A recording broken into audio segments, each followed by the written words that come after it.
Good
morning.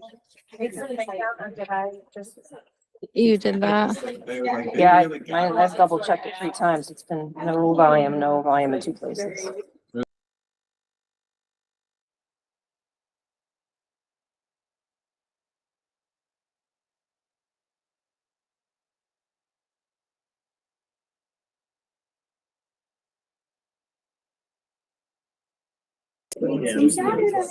Okay. Now my presentation got kicked off. Hold on. All right. Sorry for the technical difficulties if anyone was on. I'd like to call this April 3rd, 2024 meeting of the Newington Board of Education to order. The time is 7:06 p.m. Please rise for the Pledge of Allegiance.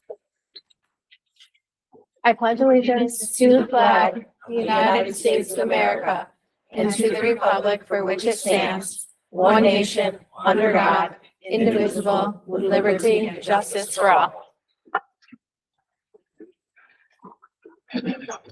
Deb, would you please call the roll? Here. Here. Sean Halloran, Here. Anthony Manley, Here. Rodden, Here. Here.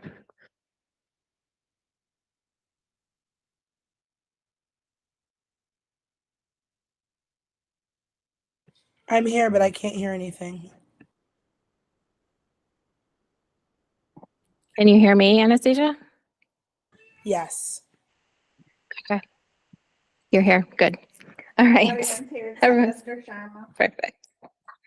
All right. We have a presentation of awards and proclamations. We have a resolution honoring our Newington professional secretaries. Resolution honoring Newington professional secretaries, April 3rd, 2024.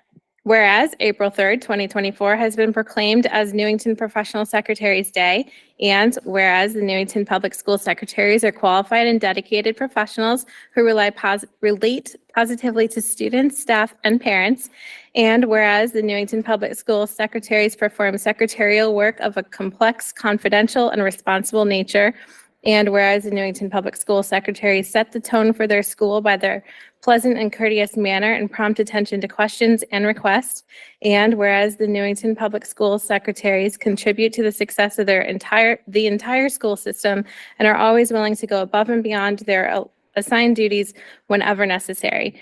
Therefore, we do hereby proclaim Wednesday, April 3rd, 2024 as Newington Professional Secretaries Day. Be it resolved that we urge all the citizens of our community to join with us in actively expressing gratitude to Newington secretaries on this very special day. Be it further resolved that the Secretary of the Newington Board of Education is directed to spread this resolution upon the minutes of this meeting and to provide a suitable copy for presentation. All right. Sophie, would you like to accept?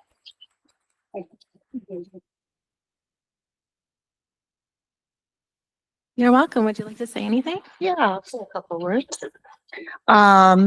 Good evening, everyone. I am representing all the secretaries in the school district, but I believe Anne Marie is online.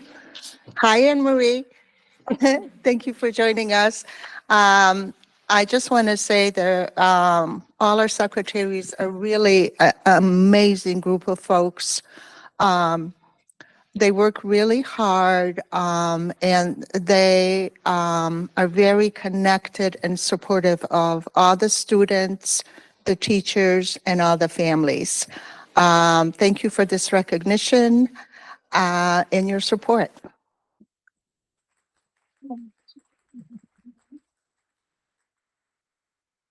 Thank you. Anne Marie, would you like to say any words? She said no? Okay. I would like to open up to board comments. Mr. Halloran? Speaking of professional secretaries, it truly are the glue that keeps a lot of the school together. I know every time I forget headphones or lunch or an appointment or I go to the wrong school for the wrong kid, it's the secretaries that direct me and guide me to saner places. And just the level of courtesy, I think was spelled out there, and just kindness that I see from the secretary staff with my kids. It says a lot about everything they have to manage and still being able to keep that environment a positive one. This award isn't enough to say thank you, but thank you to everybody. Ms. Weaver? I didn't even have to put my hand up because I'm going to say thank you so much. Obviously, so biased to the best that we have. Sophie, Deb, and Marie. Thank you all so much.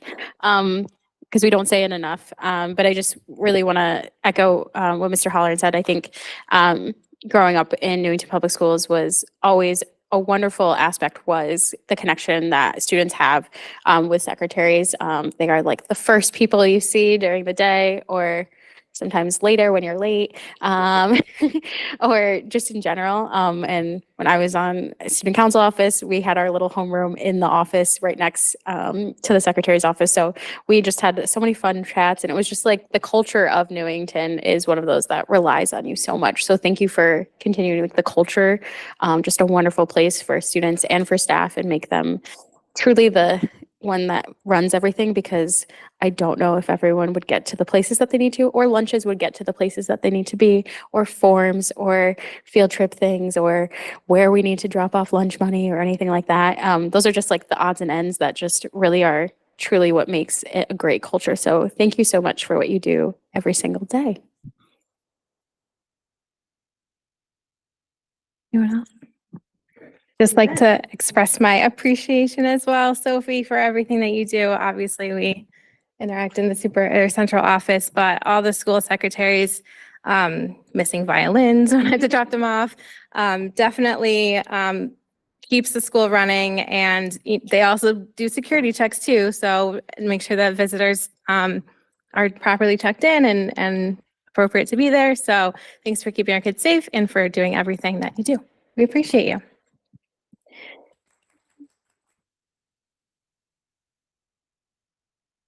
And next we have Everyday Heroes. Thank you very much. And I also want to give my appreciation to secretaries. You go into a school and that's the first smiling and helpful face you see, and they represent us very well. I visit all the schools, so I can say that with confidence, that they represent us very well day in and day out. So now I am going to present our Everyday Heroes. Trying to get this to work properly. We have 2 today for the same reason. We always throw a little surprise in there. So today we are honoring Allison Pulcini and Lauren Close from John Wallace Middle School. They were nominated by Jennifer Civitello, also from John Wallace Middle School. And here's what she wrote. Allison Pulcini and Lauren Close planned the first 7th grade field trip at John Wallace in years. After multiple attempts to find a location, Lauren and Allison decided to plan the Boston Science Museum field trip. On March 26th, the trip came to fruition. On this trip, students were able to explore the museum and learn about both science and social studies standards to create a shared experience for our 7th graders. Many students expressed how they've never been to Boston, and one father wrote to our principal, Dan Diaz, that his daughter was so excited to go that she was awake at 5 a.m. Wow, middle schooler awake at 5 a.m.? Most importantly, it is important to note that Allison and Lauren are members of the reading department, not the direct 7th grade team. While Lauren does teach one 7th grade level class, together they were determined to have all our students have a shared experience that would unify our class and provide memories for years to come. Planning a field trip takes tremendous time and effort. Together, she and Allison presented a finished product to the 7th grade team. They'd done the schedule, made all the contacts, and had determined the finances and how we would help parents in need. Lauren and Allison also had to be flexible in regards to chaperones, which became difficult when 4 out of our 7 teachers were dealing with personal losses and illnesses days before the trip. Ooh, stress. Behind the scenes, they took care of it all. All the 7th grade teachers had to do was show up before 7 a.m., and the trip went flawlessly, and we even arrived home early. Thank you to Lauren and Allison for setting the stage for a new 7th grade tradition. We are so thankful that you care so much about our students, that you took that time to ensure the 7th grade is a year that they will never forget. So thank you very much. Come on up.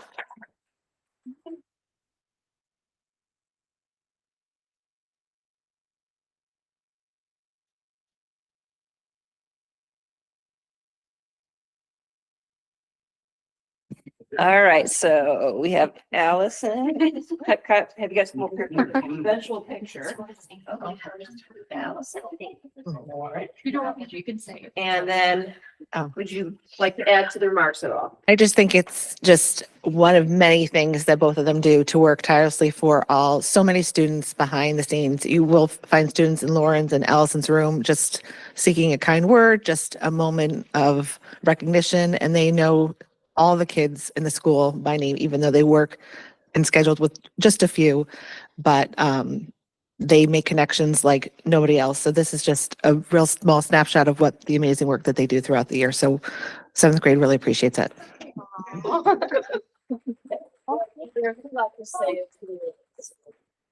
I'm good. You're good. I'm good. Well, I'll just say thank you on behalf of Allison. I thank you to Jen. We did a little pre-field trip to Boston to get ready for our kids. We made a scavenger hunt and Jen joined us. And I have to say, it was probably some of the most fun we've had in a long time. And I had to convince my husband that this was a professional trip that I was going on. Because when I told him I was going with Jen and Allison, he said, this sounds a little suspicious. And I said, no, I promise we're going to get some work done. So thank you for coming with us that day and helping us out. All right, if you would mind letting us do a little photo op here. Perfect. Thank you both.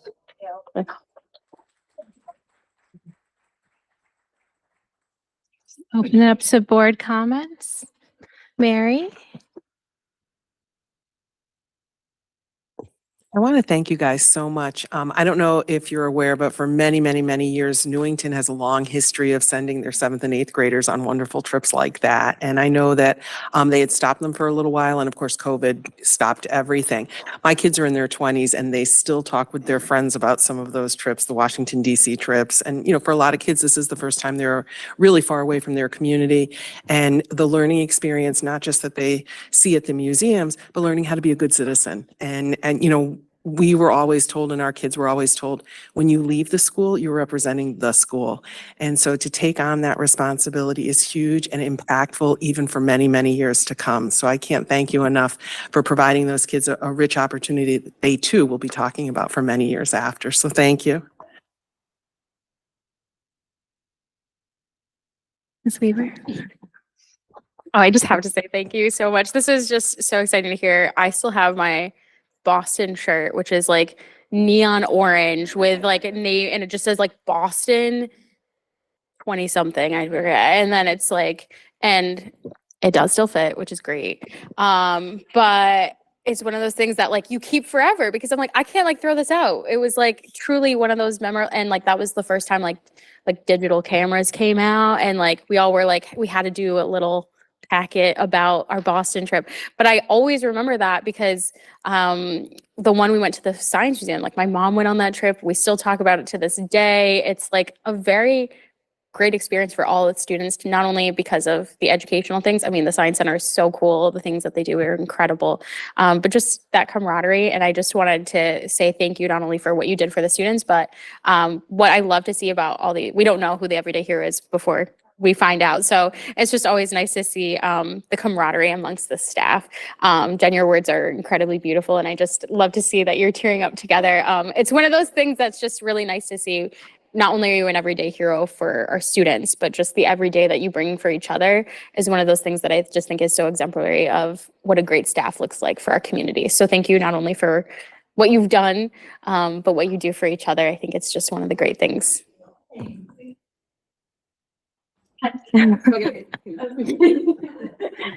Yeah, I just love that you took a pre-field trip together. That's like, that's awesome.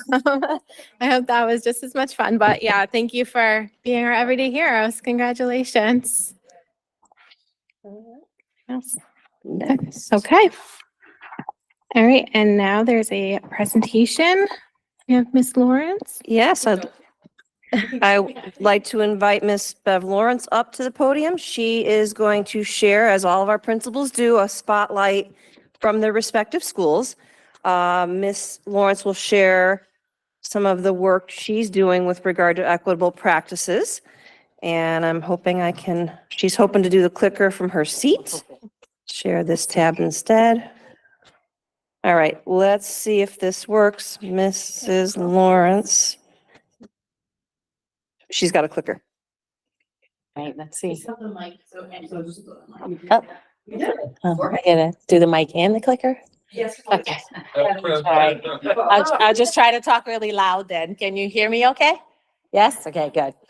So what we have here is just our equity journey. And it's also what we're going to continue to do. The journey isn't over. But first, it was important to us to just learn a little bit more about our students. So who are they? What are their interests and how do they learn? And then we continue to reflect on our own beliefs and biases. We examine our teaching strategies and materials to make sure they are meeting the needs of all students. We also avoid assumptions about students' backgrounds.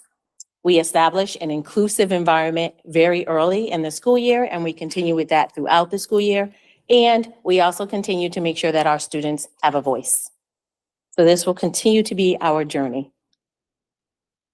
Oh, there we go. Oh, I went too fast. Sorry about that. Yes, okay. So it is aligned with NPS's commitment to equity. So we are ensuring that equity in education is a necessary component in closing the opportunity gap. Teachers and school leaders ensure equity by recognizing, respecting, and attending to the diverse strengths and challenges of the students we serve. We aim to have high expectations and high quality instruction that differentiates instruction to respond effectively to the diverse needs of students with the aim of ensuring that all students are able to learn and succeed. All staff work together to ensure that we are addressing the social and emotional needs of all students by allowing their voices to be heard. And our mantra at Chafee is every student, every day, whatever it takes. So our next steps, which is our coherent equity routines that support not only the adults, but most importantly, our students. And I'm going to pause for a minute because I did forget to invite to share that one of my instructional coaches is here with me today, Kim Garger.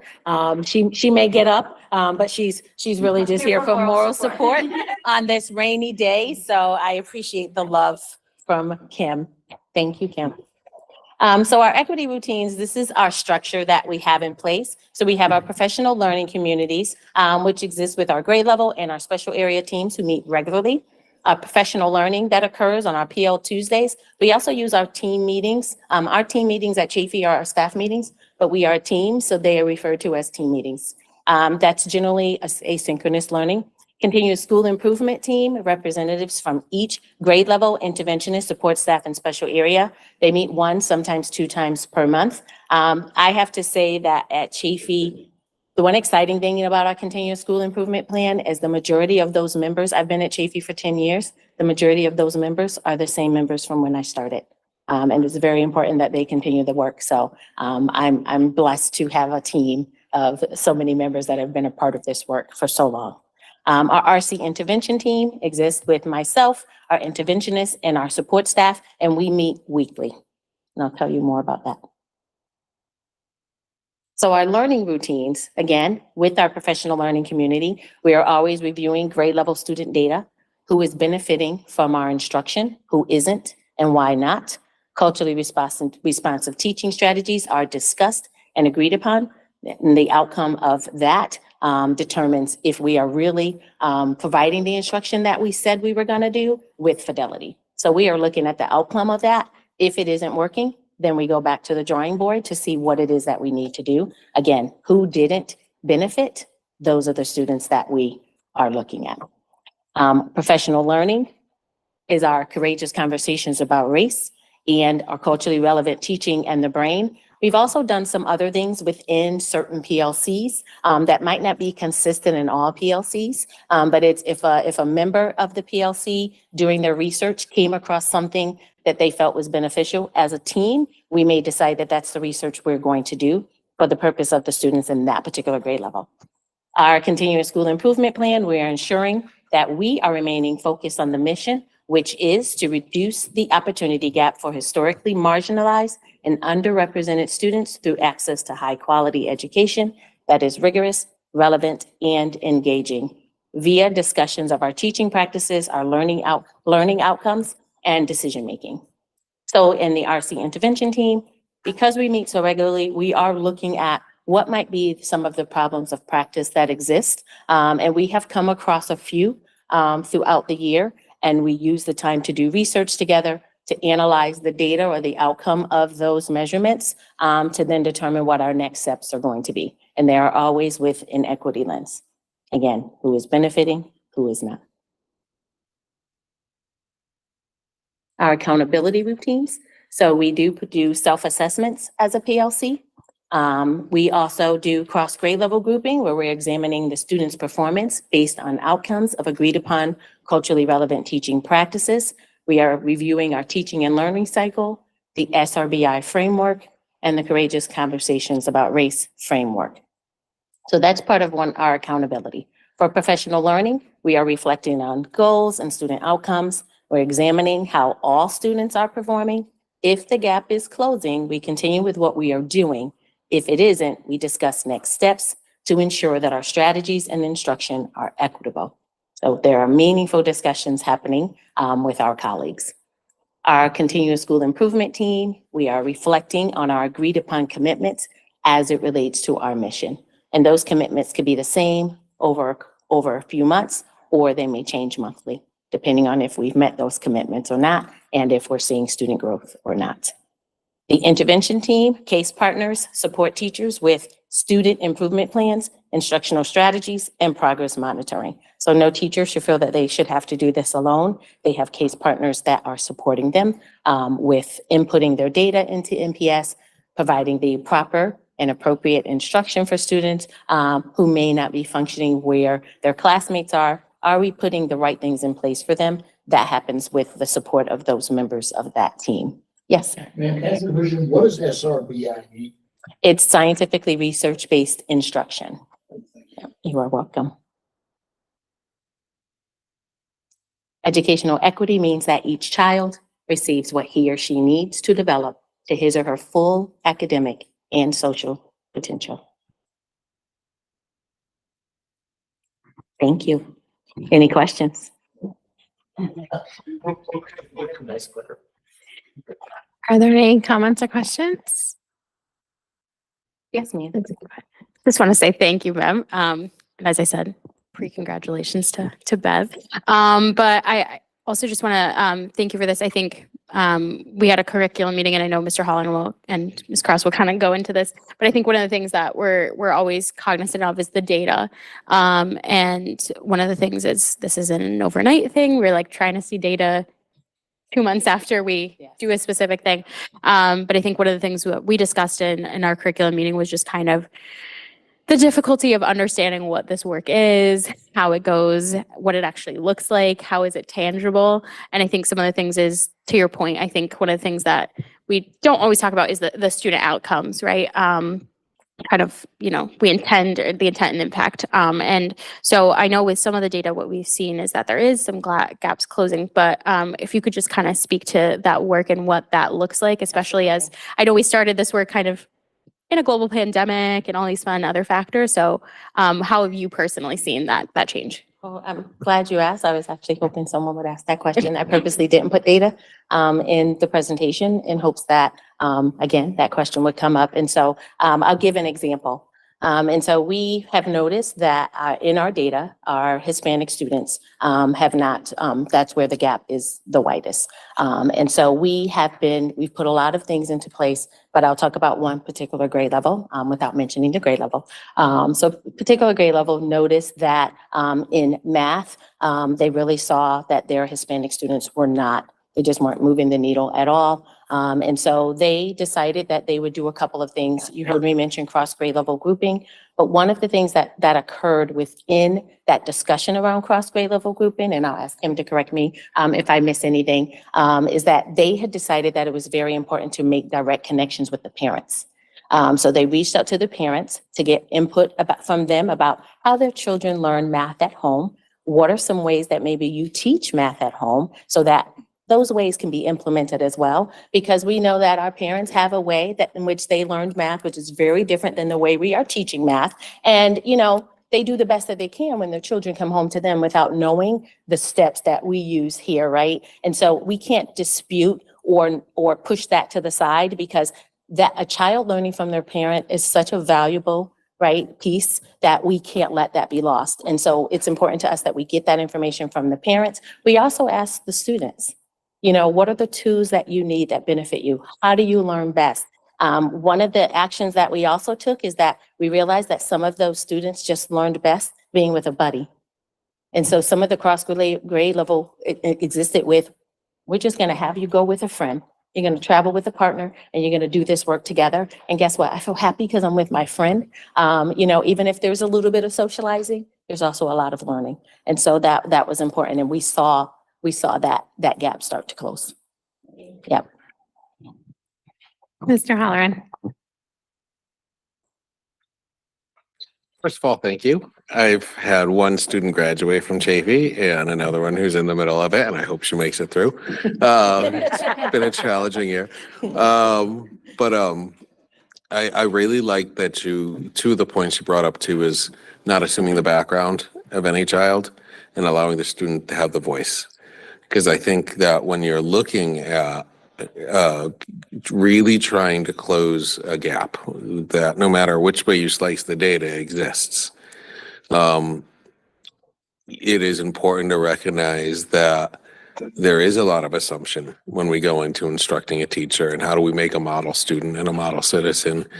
A lot of that is led with some assumption. So I think having that input and being able to regularly gauge and adjust your approach, what's closing the gap, what's not, and almost a real-time basis, I think is critical. And I think that approach is the right way to do it. And it allows us to check our assumption and our bias and actually deal with the reality that is trying to manage that school. So thank you. Absolutely. Thank you. Just chime in. Absolutely. There's a lot of sometimes mystery around what does this culture responsive teaching stuff really mean? I think what Ms. Lawrence spoke of tonight is exactly what it means, is forming those learning partnerships, knowing what ways students learn best, reaching out to families, knowing that at home they might have a different approach, and kind of taking all that into consideration. So it really isn't rocket science, but you've got to be very intentional about it. And what she described in her presentation is intentionality at its finest. And when we've been there on rounds visits, where we go into the classrooms or go into PLC meetings, we see that. We see the teachers digging really deep about why is that student not learning and what can I do differently? And a lot of it too is just starting with teachers about having them reflect on their own practice. So I just want to say thanks to Bev and our RC team, because what you heard tonight does really, it happens on the ground floor of Ruth Chafee School. So thank you. Thank you. Excellent. Thank you so much. Thank you. Excellent job. All right. Thank you, Mrs. Lawrence. Thanks for being here. Yeah. Yeah. All righty. Okay. We are at public participation. So any member of the public, Dana Havens already has her hand up. You have 3 minutes to speak, Ms. Havens. You can state your name and address for the record. Dana Havens, 113 Stoddard Avenue. I'm calling in regards to my concern about your policy 5-9 as it's written anyways, that you want to pass tonight.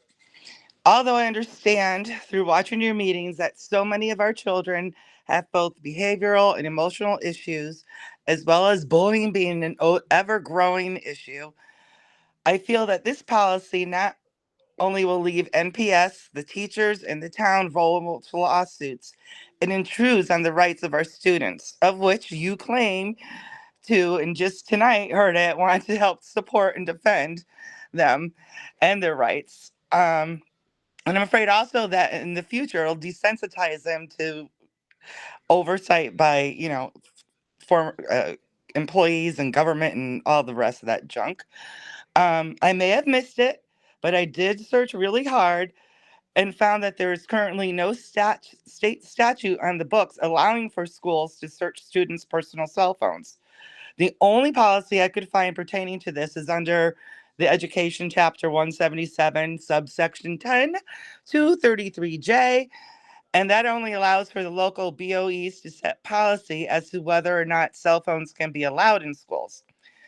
I would like to see this policy voted down or at the very least tabled until your policy committee puts in more explanatory wording as to what would lead up to school administrators being allowed to seize and search a student's phone. I also believe that wording should include notifying the parents of your intent to search the phone and that no such search would take place without their written consent. And that's it. Thank you. Next, we have Catherine Simon.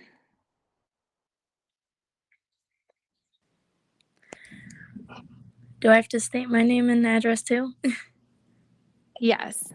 Okay, Catherine Simone, 55 Bayberry Road. I'm also concerned about the policy 5-9 pertaining to you guys wanting to give the school the right to search students' cell phones. Not only is it stated in the Constitution under the Fourth Amendment that we have the legal right not to be unreasonably searched or seized, but it's also an extreme invasion of privacy of students, including myself. We are all at a very vulnerable age where I know I'm not the only one who writes their personal life and battles as a diary in their notes. I, for one, will not let it be as easy to illegally search and seize me or my property, and I know my fellow students won't either.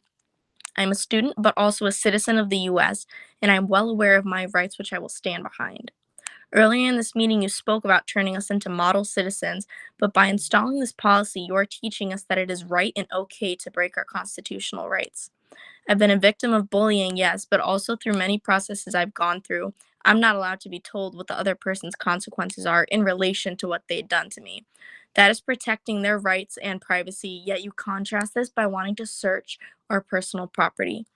This policy you want to pass will not only create commotion and outbursts among students, but also parents. And the last thing we need is more conflict. We should be trying to make the school a safe and comfortable environment where students should feel safe. Implementing this policy will do the exact opposite of that. And that's all. Thank you so much, Ms. Simone. Ms. Salami, Mary? Hi, excuse me, Mary Salemi, 33 Brace Road. I just wanted to comment on the proposed calendar change of moving the middle school fall conferences to the same days as the elementary school conferences. As a parent of an elementary schooler and a middle schooler, I found this past spring very difficult to navigate, being in literally two places at the same time.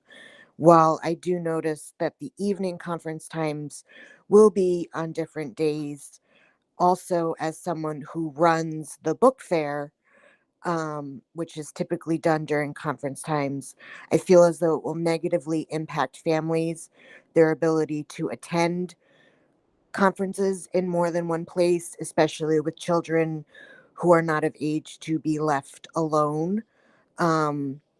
As well as then as a parent volunteer who organizes one, and next year will be two book fairs in two different schools at the same time, will not only cause, well, personal difficulty, but difficulty in finding volunteers, because these parents are going to be now stretched into two places instead of just one.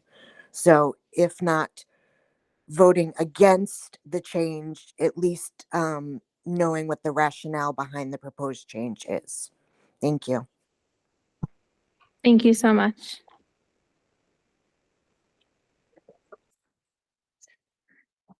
Ms. Evans, could you lower your hand? Okay, seeing no other members of the public, we can move on to our standing committee reports. We have our student representatives from the high school here. Oh, now we do. Hi, guys. It's good to see all of you again. We're going to start off with the past events at the high school. So Student Council hosted a successful pep rally on March 27th, which was last Wednesday. There were a lot of activities, including Rochambeau, Family Feud, Knockout, and students got to pie teachers in the face for a fundraiser for the Newington Fire Department. That was a big hit. The NHS Career Fair was March 26th, which was last Tuesday. There were 115 attendees from different careers and colleges. They were able to answer questions student had about a particular field, and it was also a major success. The drama department had their closing night of Mamma Mia on March 16th. It was an overall amazing show and one for the history books for NHS, with it being in our top 3 best-selling shows ever. For upcoming events, the class of 2027 is having a fundraiser today, actually, at Morrison's. Starting today, the principal's courtyard is now open to a select amount of students during their CAF study periods. Tomorrow, there is an event called Screenagers. It's an interactive viewing and discussion of the impact of social media and substance use that is free to families grades 5 through 12 at the NHS Auditorium. Next week is our spring break.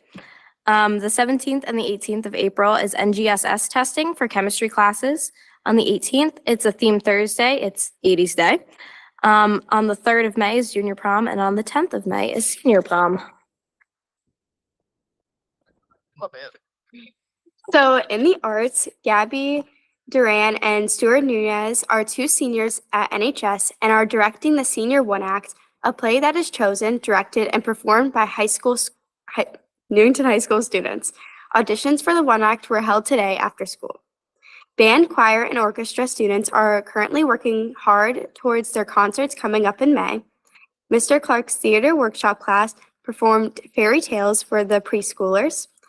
All-state musicians made it through 2 rounds of auditions and were invited to attend CT All-State Overnight Festival from the 4th to the 7th. Those students are Matthew Brown, who is a 9th grader and plays tuba, Adrian Bielski, who's in 10th grade and sings, Dylan Akatil, who is in 12th grade and plays trumpet, and Christian Yugazarian, who's in 12th grade and sings.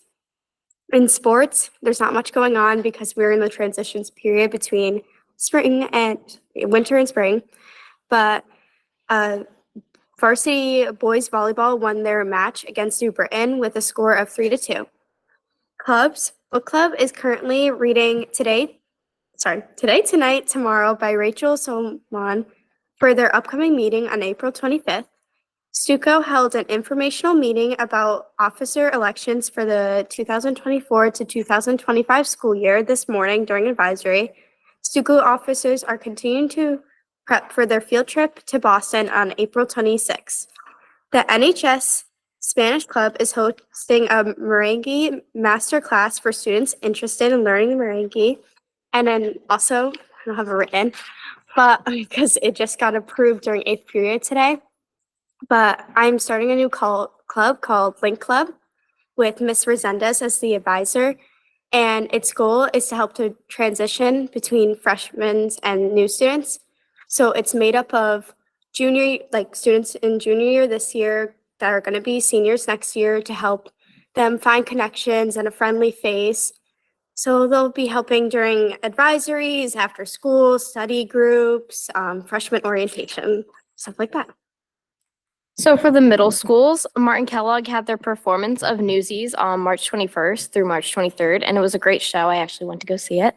On Monday, the 5th graders took a field trip to the Newington ropes course to build on team building and problem-solving skills.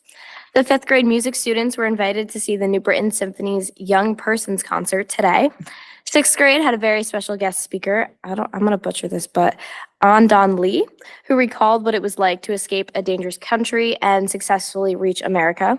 Good Deeds for All Breeds is a fundraiser that supports the Connecticut Humane Society. They'll be collecting donations until May 3rd. On April 16th, 5th grade students are taking a field trip to the Connecticut Museum of History and Culture. On April 24th, grade 7 Academy students will be taking a field trip to CCSU Sports Medicine Facility. For John Wallace, on March 28th through March 22nd, John Wallace had a Spirit Week, including Spirit Days such as Decades Day and March Madness Day. 5th graders from John Wallace also attended the New Britain Symphony's Young Persons concert today, alongside 5th grade students from Martin Kellogg. The 7th and 8th grade student versus faculty basketball game is being hosted tomorrow, April 4th, in the John Wallace Gymnasium. At Anna Reynolds, the 4th graders were treated to a read aloud today from Attorney General William Tong. He read aloud the story Just Help, How to Build a Better World by Sotomayor. Mark Zinni, a new anchor on Channel 3, was welcomed as a guest reader yesterday at Anna Reynolds. Last week, Anna Reynolds had several Read Across America Spirit Days, where they would wear different kinds of clothing to show different states, and wrapped it up with Blue and Gold Day to show pride for Newington. On March 21st, 3rd and 4th graders enjoyed an interactive assembly about anti-bullying from Interactive Educational Theater. At John Patterson on March 27th, students and teachers hosted another episode of the Pride podcast. This month, they dove deep into the theme of friendship, exploring its significance and impact.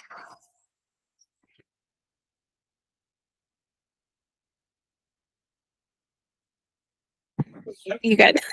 Thank you. Does anyone have any comments or questions for our student representatives? Mr. Halloran? I just wanted to say thank you, as always, for putting in the time and effort to do this. Congratulations to all the accomplishment in both the academics, the arts, and the athletics. Sounds like, a lot going on. Newsies, Mamma Mia was done. Huge success, by the way. Congrats to both of you. And I thought you said the book club is reading a book called Tonight and Tomorrow. I thought it was like, well, that's what you get for waiting until the last minute. Like now you got to read it all in one night. But the book is named that too. My daughter did do the ropes course, did the symphony today. And I just wanted to say there's so much going on with the school. I love the school involvement. And Bella, congrats on the club. It's like an ambassador, almost like an ambassador program to actually give, because it's not more than just about, while you're new. It's like, well, how do you live life in high school? Like you need somebody to just spend some time with you. It's hard to just say that. So I think it's a great idea. And I think and that's starting when? I know it got approved today in eighth period. We're gonna start training because we want the officers to have like proper training with helping communicate and especially showing new students, especially the ones who their first language is not English. So training is gonna be in the spring and hopefully we'll be set up for freshman orientation. That's awesome. Thank you. Thank you.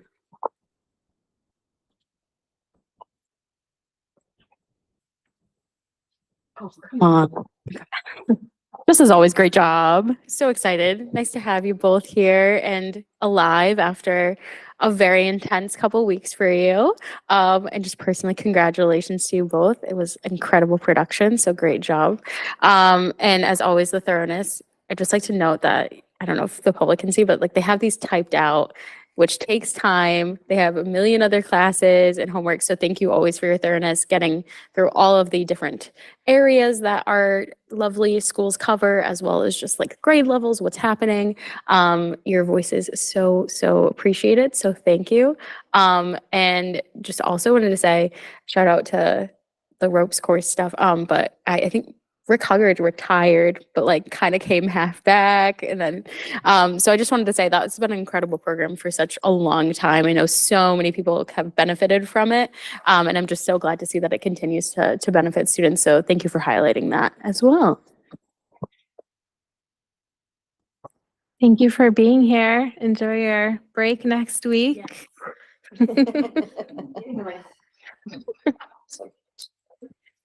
All right, our next committee report is the policy committee, which met on 3/18.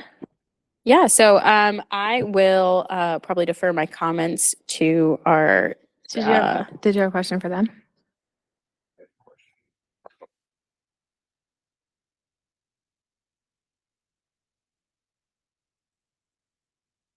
The finance committee didn't meet.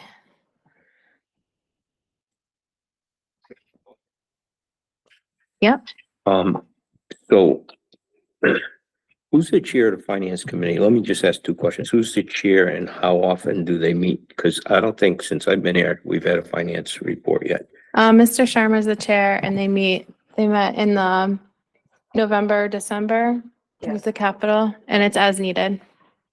As needed, so there's no regular meetings for finance, even through the Board of Education? No. Thank you. Go ahead, Ms. Weaver. I just clarify, the finance committee doesn't like do the budget. So we as a full board do the budget. So it wouldn't be any budget related things in there besides capital. Policy, I will probably defer my comments if that's okay with the chair to the latter part of item F, where we can talk about some of the policies and I can go over the process and how this is, and just clarify that we won't be voting on any policies, as our process is always to send to full board, send back to policy, or have them all at the next board meeting to actually vote on, just to clarify process. Ms. Yap, did you have a question? I actually had a comment in regards to what Tony stated, and before we get to the policy. So I was the previous finance committee chair, and just to correct you, and I'm sure you guys have access to internet, if you go on the NPS site and read the description of what the finance committee is, I'm pretty sure the new members might not be aware of that, but the older members are definitely aware of that. It says the committee does review the budget. Just to clarify that, says the committee shall be concerned with the preparation of the budget and periodic reviews of the actual expenditures as compared to the budget. The committee works with the superintendent in developing a recommended budget for the board. So yes, they do review the budget. As such, the committee reviews the budget development process analyzes the budget documents, and makes public presentations as necessary.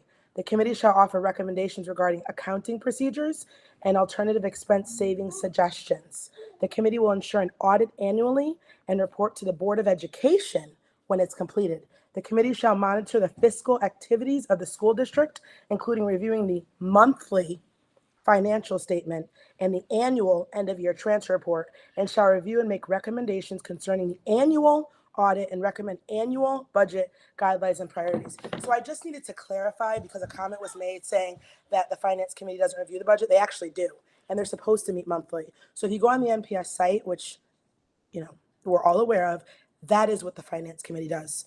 And when I was chair, once I was aware of the role and responsibility of the finance committee chair, that is what we did. And Brummett can, and so can Lou, they can, attest, as well as the meeting minutes, that we did meet very often. So they do review the budget. Thank you. All right, this isn't actually part of the agenda, so we can maybe reserve the rest of comments for the end of the meeting. So I'd like to move on to the curriculum committee report. Is this the question about the policy committee that we just had? Whatever she just said, can we get that? It's on the website in the bylaws. Mr. Just to Holland? clarify my remarks, I said we don't, as a full board, we vote on the finance committee does not vote on anything. We as a full board do, and we have the power to. The finance committee does not have that power. All right, Mr. Holland, I think we're going to move on to the curriculum committee, which met on 3/19. We did. We met on March 19th. It was myself, present, Ms. Weaver, Ms. Freeman, Ms. Kraus. We went over three major things. The first one was getting a new textbook for the AP science course in the high school. Just as a little background, I asked some clarifying questions. The expected lifespan of a textbook is about 10 years. And, our current textbook is about 10 years up, so we're about due from an updated one. This is the proposed textbook. I think it's the right one. It seems to fit with the curriculum well. I believe we are looking at a unit price of $146.85 per book, and we would need about 30 of them. And I believe that was the lowest out of three, Wendy, keep me honest, possible textbook. So it is the most economical, and it actually fits the curriculum pretty well. If anybody would like to take a look as a quick read, feel free to enjoy the AP Science textbook. But I think that it just made sense economically and in terms of the curriculum and getting updated material for our AP Science courses, environmental science courses, I should be specific. Wendy, Chris, I don't know if you have anything you'd like to add to that. I'm probably going to ask you after every point. The only thing I would add is that that book was specifically selected because it aligns well, not just with the standards, but also with the AP course that the AP test that the students will have to take. Right, and I think that was part of the conversation as well, is that it aligns with the college courses and the AP courses, is right. It satisfies the requirements for both, because I know a lot of our students like to get those college credits. They might be more important than getting some of the AP credits, so we wanted to make sure that the textbook covered both bases, which it does. Next point to move on to is the right to read waiver update. To keep it short and sweet, it doesn't look like the state is willing to work with us very much in terms of our waiver. I believe they said they didn't need to review it again because they already reviewed our case, even though they didn't review the case because they didn't look at the wrong version. And I know that it's not a final deal, but I think at this point the decision has been made to, we're going to get the transition waiver for this year. But we do need to go into kind of a plan B for what we're going to do to make sure that we are in compliance for, is it 1 through 3 in. Is it K through 3 or 1-3? The requirement is for K through 3, but we're going to select a program for K4 because we wouldn't have just our 4th grade in a separate program. Thank you. That makes my note make much more sense as I read it. What we are going to go through for. And Wendy, I don't know if you're prepared, but can you give a little bit more detail on the plan going forward? There's a lot of training that we had talked about. I can because I spent a good amount of time on that today. Thank you. Yes, so we are partnering with an organization called Hill for Literacy that is supporting districts at the state has actually contracted with them, so it's no cost to us. And they pretty much walk you through a comprehensive review of the approved program so that you can narrow your selection. So I'm working with a small committee right now to narrow the pool to 3. And then we have a larger committee that will work with Hill for Literacy to do a very comprehensive review of those 3 in order to make a recommendation. And that would be the program we would go into implementation in 2025. So we have all of next year for this. So we're starting this spring looking at one program, and then we'll look at a couple more in the fall and make the decision next year. And we kind of lined it up to the budget request for next year. But keep in mind that we do have that Right to Agree grant for $140,000 that we can use towards this expense. Thank you, Wendy. And thank you for mentioning that grant too. There is a $140,000 grant. There is a masterclass I believe the superintendent needs to attend. And I believe we're sending a committee as well, which is kind of going above and beyond what we need to do, but I think it's the best way to get prepared in a short time and also make sure we use make the best decisions with the use of the grant money. And the last thing we did in the curriculum meeting is we did a review of our students' performance update. We spent a lot of time talking about the opportunity gap. And when we get into the curriculum meeting, we actually go over the numbers a lot. We go over what that gap means, what the results look like. How is this data captured? How is it analyzed? How is it interpreted? And I think when we're talking about equity, I think that is a sticky word. We really need to talk about opportunity.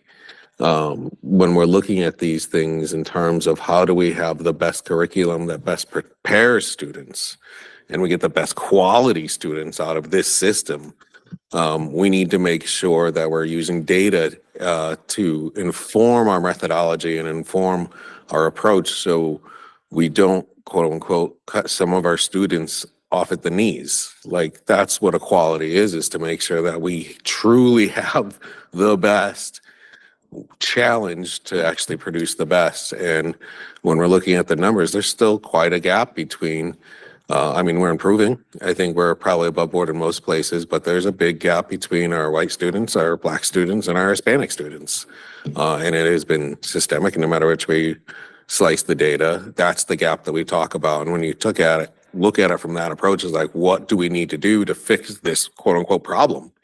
That's what we're doing when we talk about equality and cultural and pedagogy, is we're trying to narrow that gap to make sure that we are truly providing the best opportunity and a fair opportunity for every student. So the end product is we have the best students coming out of the system.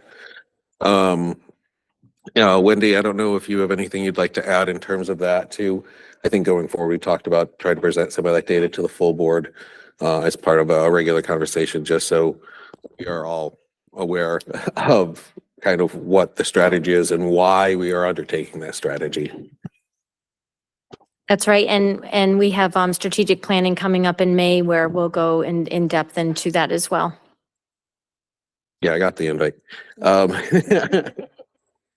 that in short is the recap of the curriculum meeting on 3/19. If there's any questions, I'm opening it up. Looks like Ms. Yap has a question. Hi, Sean. Thank you for that report. I really appreciate it. So I have a few questions. I really don't care who answers it.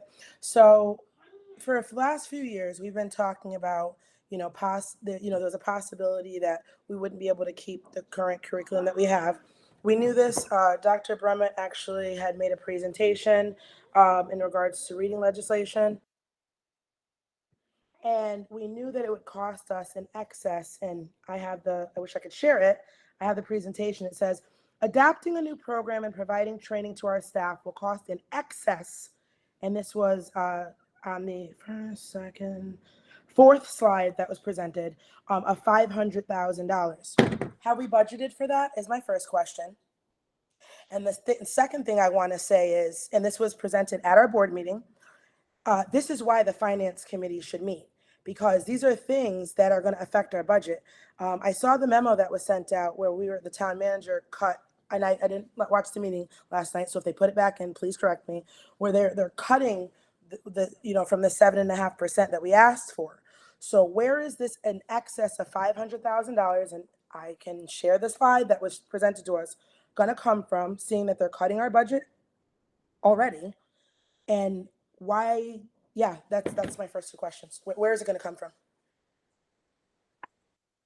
Hi, I'll jump in on that, and then if Wendy wanted to add, the changes to our reading curriculum will not occur in next year's budget. We have gotten enough of a waiver for this coming year, that our current materials can be used.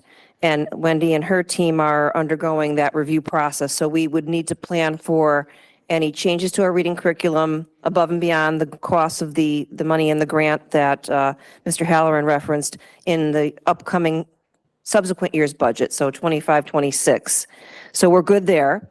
And during our budget update, I'll make some remarks relative to the finance subcommittee questions that are ongoing. So we are in good stead with our reading programs, and I continue to work on the reading committee to see if I can have an impact.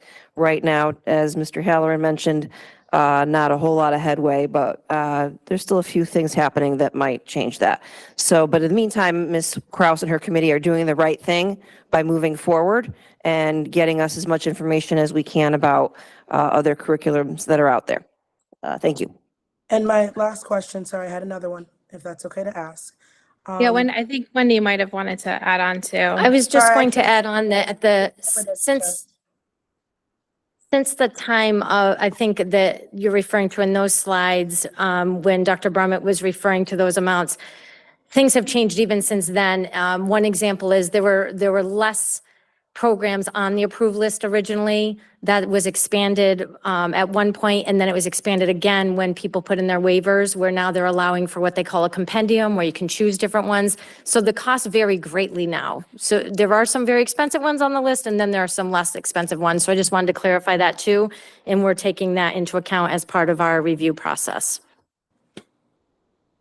Thank you. So what is the lowest cost and what is the highest cost that you've seen so far? We don't have quotes at this point because we're reviewing, we started with 11 programs, so we don't have quotes on each one because they don't get to that point until you're a little bit further on. I can tell you from the quick quote, I don't have direct quotes, but I can tell you the estimates we were given. The most expensive one was about $1.2 million. A lot of districts have cut that off their list. And the least expensive one would be minimal because it's available online. If you do your own work to it, although they do offer it in print as well, which I think we would have to look at because the online is very difficult to manage for teachers. But those are the ones that are going to be less of a cost, that would probably be closer to the $300,000 to $500,000 range. And that is partly the reason that one is so low is because it's a compendium, and some of the materials in the compendium we already own. So if we went that route, that would be a cost savings. Well, okay, so not a cost savings, it'd be still more than what our budget usually allows. So it would still, I mean, like we've all discussed, we barely get anything in the budget. So this would be an extra 300 to 5, probably 3 is the digital one, which we know K through 3 would struggle with, seeing that I have a child the same age. So either way, it's a couple $100,000 that we need to budget for. It's not free. Another thing, the last thing I wanted to state is, I spoke to Representative Turco a while ago, and I will email what he stated in regards to this. I had asked him, why is this happening? And the quote I'm going to read, I have no problem emailing to you. He said, "Thank you for the message. The legislation and programs were designed because we are failing many kids and teaching them to properly read in the stars. I am talking with the superintendent and State Department of Education, and we will be working on this further." And that came from our own state representative, Turco. So I had said to him, that was a strong statement, but this was his, and I have no problem emailing it to the full board. So if our own state representative felt that we were failing many kids in teaching them to properly read in the stars, I mean, that's a strong statement, especially when we are so adamant that, the program was working. I mean, and it's really concerning to me because, he works with, our state, you know, senators and reviews and talks to him about these programs, but for him to feel like we're failing many kids and teaching them to properly read in the stars, which I will email to you right now so you can see that it came from him. I didn't misquote. That's really concerning to me. And also the fact that, we had what we know is a great curriculum. It's not our fault that the state doesn't like it, but we have a curriculum and we hired extra teachers and they still won't accept it. So now we have extra people. What are we going to do with these extra people? Because we can't have extra staff in a program that's not working. I mean, it's either way, it's not a win-win situation for us, if that makes sense. We hired the extra people to help us with a program that we were 100% behind, and they're not allowing us to keep that program, but we still have this excess people. We can't have $300,000 to $500,000 extra in cost and an extra cost in salaries. That's not even close to something that we'd be able to sustain as a town. So someone please let me know what we're going to do with, we can't have excess costs on both sides. Thank you. I'll just quickly respond to that. First and foremost, we have not hired extra staff to align with any curriculum. The staff that we have, some are going away. Actually, some of our interventionists are going away now that ESSER funding is sunsetting that we've talked about through the budget process. I'm pretty sure Representative Turco was referring to generally in the state of Connecticut. There are many districts who have 10 to 20% of their kids reading on grade level and 80% not.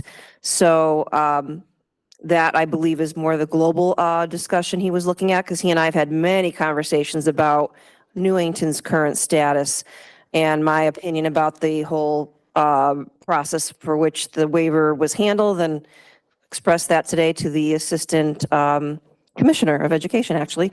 So long story short, I believe that was more of a global statement, and equally important, we did not hire extra staff specifically to teach this curriculum. We've had reading interventionists for quite some time, but the staff that was hired during COVID have now since been dropped from the budget through attrition. And then I believe those were the big issues. And yes, next year, during our budget deliberations, the board will hear about what this reading program cost will be. So they'll be fully informed, and I'm sure throughout the year there'll be updates about the process, but certainly any implications for next year's budget will be explained thoroughly, but it could be a fairly significant number if we're not successful in endorsing what we believe is best for our students. So hopefully that helps. Thank you so much. And that also, just to clarify, the 300,000 to 500,000, that's just for the material. Does that include training the teachers on the new? I know that on the slideshow, they said that we would have to, the teachers would have to go from some additional, trainings as well. So does that include that cost? I can say that some of that will depend on which program we choose. With some of those programs, training is part of the package that you get when you purchase a whole program. And then, of course, the ongoing training we would do in-house, because whenever we have new curriculum, that becomes a focus for the year. So that would become part of our PD days, and our coaches handle that. Thank you so much. Ms. Carr? I just had one question. When did this curriculum that's being disputed go into effect originally? Yeah, and if I can just clarify that as well, what we asked for in the waiver was to go to the 2023 edition of the units of study. We're not doing that right now. So we use the units of study. It's an older edition, and we've been using it, I want to say like 8 years, maybe 7, 8 years. I'm looking at Steve like he's been at the building level with me taking on this time. We go way back. But in the waiver, we were asking not to stay with that, but to go to their newer edition, because the units of study themselves had taken recommendations of the science of reading and had created a new edition and addressed a lot of the concerns that had come up with the old edition. So we're not using that now. We actually we had planned on moving towards that before this all came up, put a hold on it because we didn't want to move forward until we knew if it would be approved. So that was kind of part of the dispute we've been having with the state, is that they have not technically reviewed the 2023 edition. Thank you. All right, so yeah, as mentioned, that will be a budget item for next budget cycle. So not the upcoming one that we're talking about now. And we don't know that part of that grant is to help us explore different curriculums and figure out what is the best choice for Newington for our students. Okay, anything else, Mr. Halloran? All right. That's it for committee reports. So we have a transportation update. Mr. Barnes, would you like to come to the head of the table? While Mr. Barnes is making his way up, we had asked him to provide two updates. One about the vacant seat program that the board did deliberate about for a while, a few months back. And then an update on the New Britain Avenue situation that we had many parents either write to the board or come to board meetings or do online participation. And we wanted to update the board on where that issue sits. So, Mr. Barnes, it's all yours. Thank you. I presented to you a outline of the vacancy pilot program that we instituted starting on February 1st. Which is pretty self-explanatory in the information that you can review. The operation, we set up protocols, we set up policy that would govern how we instituted the vacancy program. Once we made it go live with the assistance of Mr. Farisi and our technology department, we sent out a survey which parents had the opportunity to fill out. And they also had to acknowledge that they read the policy. And we know how that goes. So for the most part, it went very smoothly. We did have some parents that did not read all of the information. We did have parents signing up for next year, thinking that they were requiring transportation for their students for next school year. So as we filtered through those, we had a total of 131 inquiries and requests. We had 79 approved, 63 were offered stops.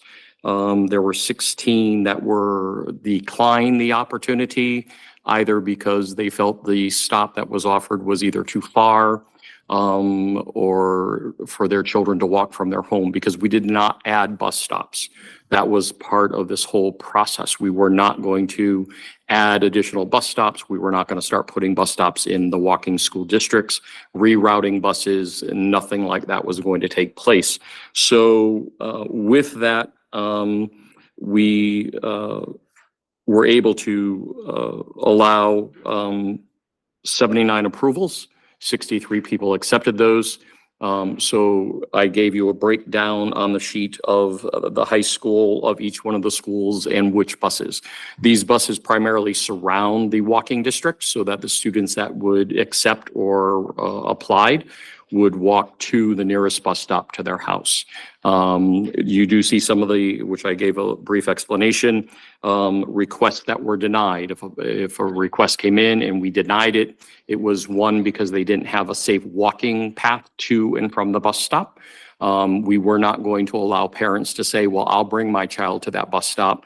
Well, the day that you're not there and that child gets off the bus and starts walking across a busy street or down an area that we will not allow a regular student to walk, we would not take that liability and that responsibility as a school district. And I would not approve that as a director of transportation because the safety of those children is first and foremost. So those were part of the denials, or if they requested and a bus stop was farther than them walking to school. So those were really the only denials that came in. So with that, that's pretty much it's been successful. Several parents have written me emails and thanked me very much so. Some of our own staff that live in the walking districts have been like, every time I talk to them, some of the secretarial staff, thank you. You don't know how much I love this. This is so nice. So it was a good opportunity, and there's still some room on some of the buses.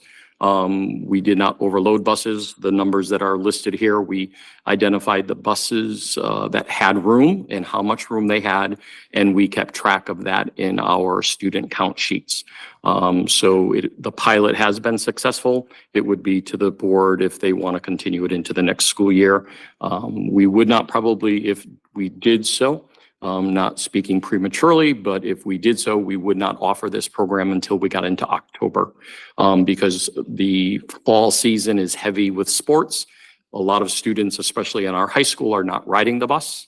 And the last thing you want to do is tell Mr. Jones that his student is riding, and then October comes, I have a full bus. Now the students that automatically receive transportation because of their residence where they live now have to be taken. We have to take off the ones that we put on. And that is the last thing I want to listen to or would do. So we probably, if we did continue this, we would not institute it till like the end of October for the next school year if this was something that the board chose to do.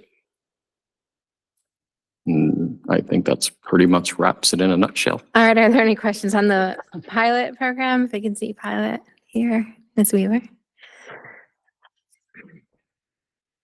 I just wanted to say thank you so much. I know there was a lot of research that went into this, and particularly looking at other districts who may or may not have not done it effectively or efficiently, and had some issues that you highlighted as what we wanted to avoid. So I just wanted to praise and thank you for the work and research that I went to this, because it was incredibly thorough. And just a quick question on the numbers that you have for these specific buses. Are we seeing consistent ridership by these? I know we can't say like, oh, that particular student's on, but we're seeing more consistent ridership by those numbers, I guess would make sense, if that makes sense. For the students that have accepted the seat, Correct. they've been riding Yeah, regularly? yeah. Yes. Okay. Yes, because I that was one of the criterias for my drivers. Yeah.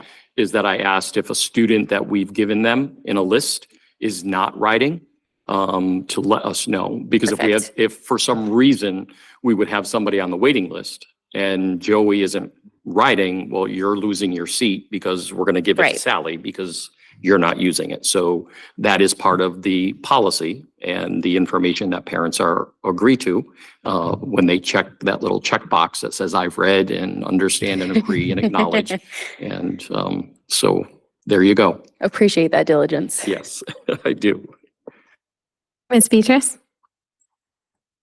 I also want to thank you. I can tell you from personal experience how meaningful the parents feel. And, you know, as we've had parents reach out to us on multiple occasions, and it's made a huge difference. And I can't thank you enough for that. I have a quick question with regard to the waiting list. Do you find that the kids do you think it's going to be shrinking at all? And the second, are you finding that it's pretty much across districts, or are you still noticing like one particular school where there seems to be more of an issue than some of the other schools? Yeah, I think it's pretty cross-district. We don't really, as you see, Ruth Chafee had no requests. Ruth Chafee is a very small walking district, very central around the school, more in the high school level for underclassmen that don't drive, or parents seem to utilize it more. The middle schools, based on the numbers and where they live, have utilized it a little bit more. Right now, we don't have a waiting list. We have availability on several of the buses from the walking. 36 then remaining submissions then? The 36, those were other emissions that either, as I broke it down, they were already assigned to a bus where parents made a mistake. So they didn't impact the amount of ridership. So there were 4 that were like duplicates. And then there were 9 that had put in requests, but they were really for next year, because we sent them a letter and they're like, oh, no, I mean next year. So, you know, and as we research, because in our transportation system, we can tell a lot of the detail of where they live and, you know, if they're riding a bus, and several students were already on buses and the parents were mistaken by not looking at their children's power school to see their transportation information to realize, oh yeah, my child already rides a bus, and fully didn't read the very simplified email that we tried to be very simple to make it so that it was understandable. And I recognize there are a lot of moving parts. Lots of moving parts. I do want to clarify then it sounds like there is right now no waiting list. So still Correct. some opportunities if a parent has Absolutely. concerns and Yes. reads the information carefully. Yes. Thank you. Absolutely. Yeah, we recognize this was a lot of extra work on you and your staff. So we definitely appreciate you giving these families an opportunity to ride the bus. In your professional opinion, do you think that you did say it was successful, but do you recommend having this be an ongoing program? Before the board, I would recommend that this be offered to the residents of Newington going forward, utilizing the same criteria. Yes. Right. Yep, post-October with all the same criteria, no adding bus stops, that kind of thing. Right. Okay. Well, thank you for this. And then you have one more update for us? Yes, we do. So back a few months ago, we started getting concerns for the walking district of students on New Britain Avenue pertaining to John Wallace. So after a lot of road trips with the superintendent, with Mike Morgan, first off, myself, one of my staff, reviewing the concerns of parents that lived along the New Britain from Maple Avenue up to Roberts in that walking district.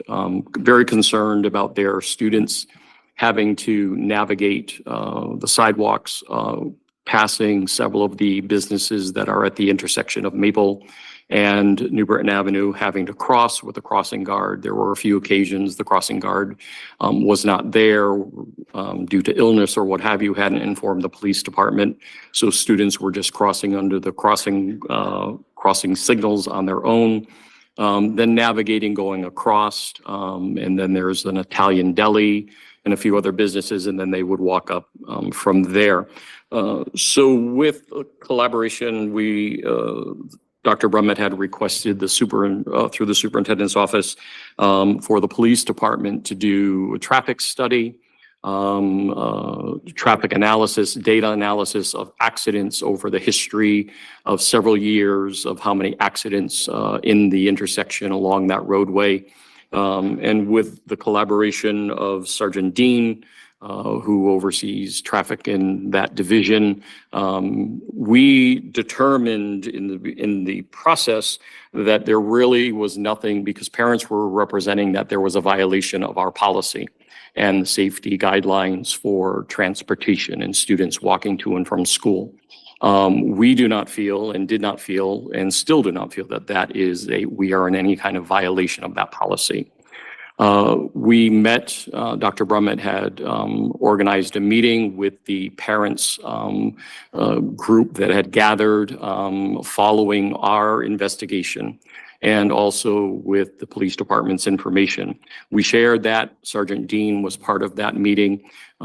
We listened intently after all of our information was presented to the parents and their concerns and their feelings. They did ask that we sit back and we do some more analysis and did some more review of the data, of the concerns of speeding vehicles. Some of the speed data that we had received, there were vehicles, of course, traveling more than 40 miles an hour. And if anybody's aware of that area, you're coming from New Britain, you're cresting a hill, coming down, it widens, very busy intersection. And then just recently during this study, there was a rollover accident that took place that the vehicle ended up crossing over sidewalks. And of course, one of the parents, very passionate, it is their children, and we understand that. So we sat back after that meeting, and Dr. Brummett, Mr. Morgan, myself, we reviewed the data that was given to us and felt that it might be plausible to institute that area to removing those students from having to cross those plazas, and those in the morning is very quiet. Most of those businesses are not open.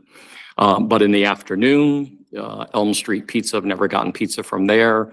We watch cars going in and out. One of the policies and one of the guidelines that we have is vehicles entering or exiting a established business more than 5 miles an hour. We did not observe that in the time Dr. Brummett and I and Mr. Morgan sat in the 7-Eleven for quite some time. My own road trips there, didn't even get a slushie or whatever it is that they sell. Didn't observe a lot of that, but we're only there for a small period of time. We did observe cars backing up into the sidewalk. And as busy as everyone is today, on the thing that you're going to be discussing, cell phones, and noticing that people tend to not be paying attention. And all of that put together, we came to the consensus that it would be best, in the best interest of those students, because we were able to absorb them onto a bus route. So we weren't adding a bus. If it was going to be adding a bus, then that would be a whole nother conversation. But with some maneuvering of a couple of bus routes, switching some bus stops, from one bus to another, we were able to absorb. There was approximately 23 students that this affected in that neighborhood. So we were able to take them and place them on a bus and redirect that route. So those routes started as of the 25th of last month. And we, after a couple of days, the students that are utilizing, we don't know exactly how many of them are. All the parents received a email, received a copy of the new routes, the times, the schedule. Prior to it starting, we received one phone call with a question. Other than that, as from my drivers, pretty much the students have been utilizing the new stops. So we have changed that district along New Britain Avenue North. That was walkers to John Wallace are now going to be bussers moving forward. Yeah, thank you. And just a reminder that, there's a lot that goes into, there was a lot that went into this. So it's not just like the parent, or parents, multiple, because there were multiple, said, I want this change, and we did it. There's definitely a lot of consideration and looking at data and trying to take the emotion out of the decision, because that was difficult. Obviously, we would love everybody to have a bus, but it's just not feasible at this point. So just want to say thank you for taking all the time, and Dr. Brummett and Mr. Morgan for taking all the time and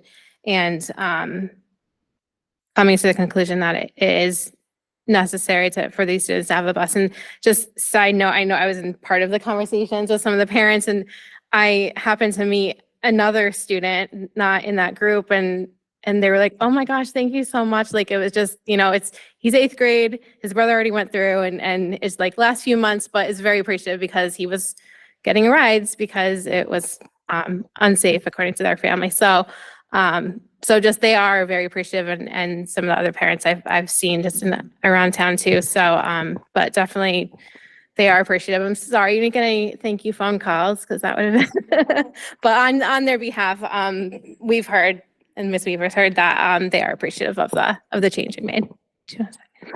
Yeah, and I was just going to echo, I think we've really made you work this. You were already working hard, and I think it's one of those things I hope we can highlight.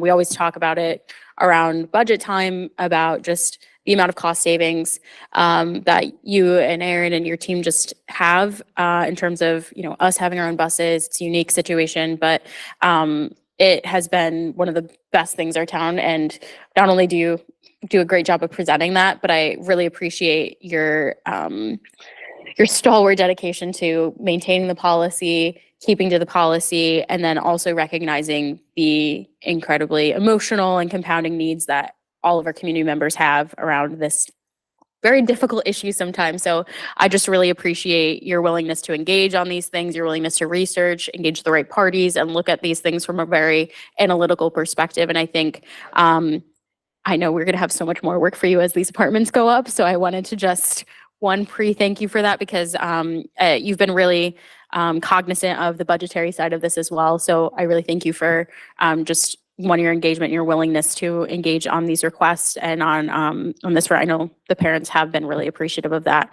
And it's been a very interesting and eye-opening process of how this whole works. So I appreciate the work that you do because we didn't give you an everyday here, but it's really is so much work. So just thank you for that. And I do want to just tell the board too that, we've talked about the number of apartments going up and, we're speculating about the student populations, but one of the things that truly will be a cost driver is the transportation side of this. I mean, many of them will be on that very outer rim.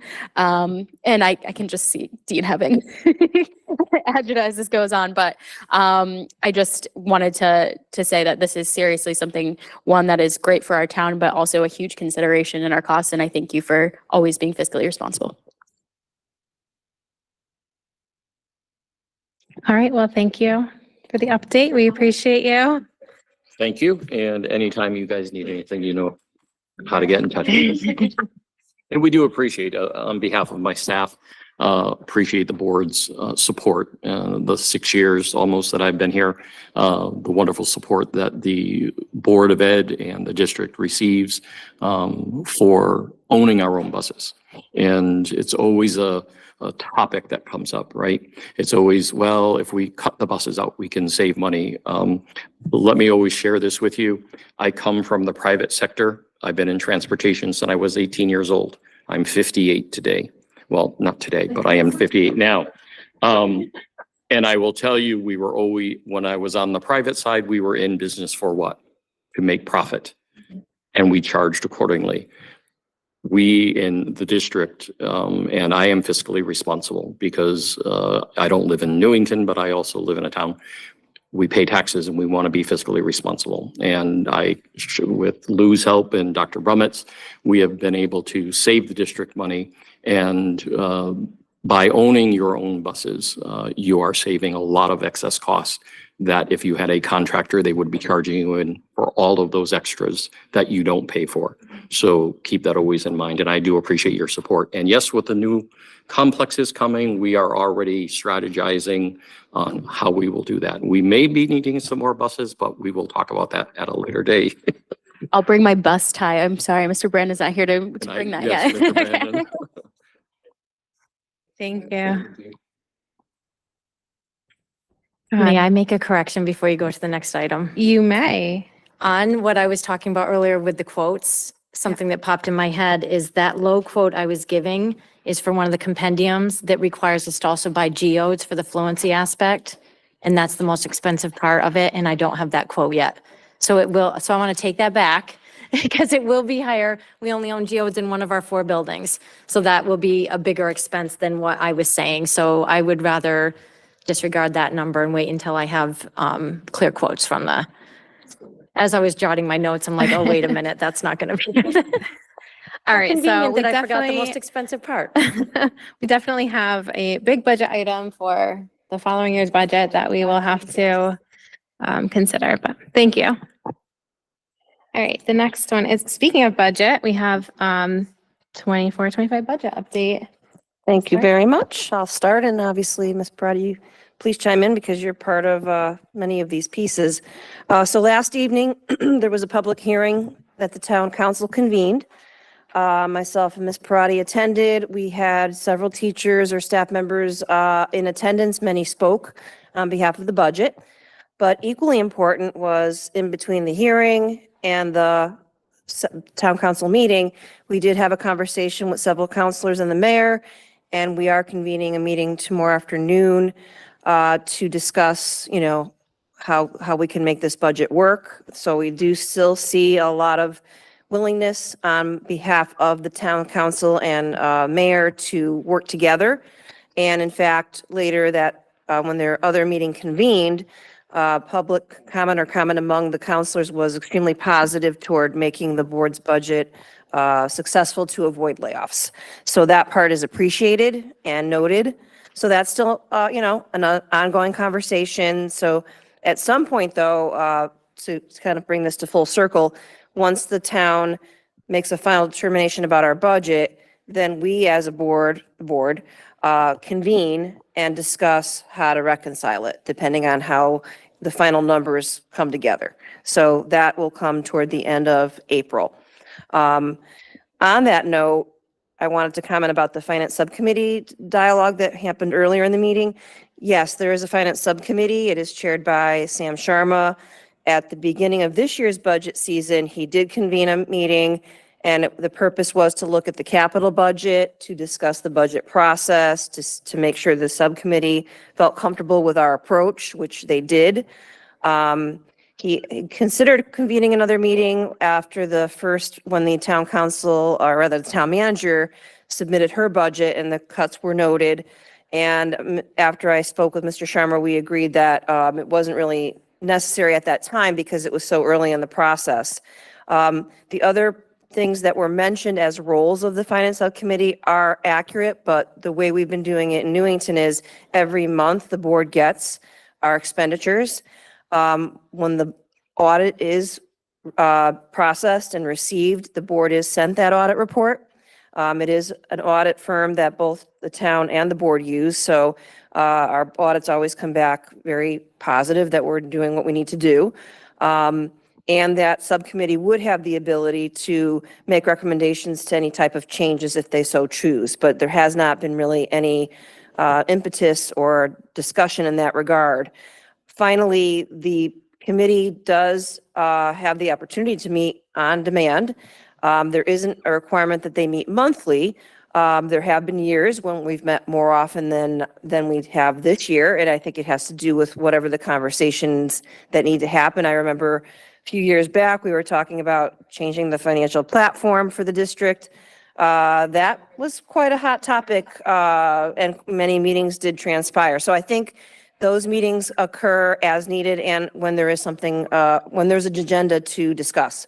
So that is the role of it. The full board really has a very active role in the budget, as hopefully folks did note during our processes over the last few months. And again, as the town does finally issue our allocation, the board will then deliberate as to what do we do? What do we do with cut items? What do we do with any issues that need to be reconciled?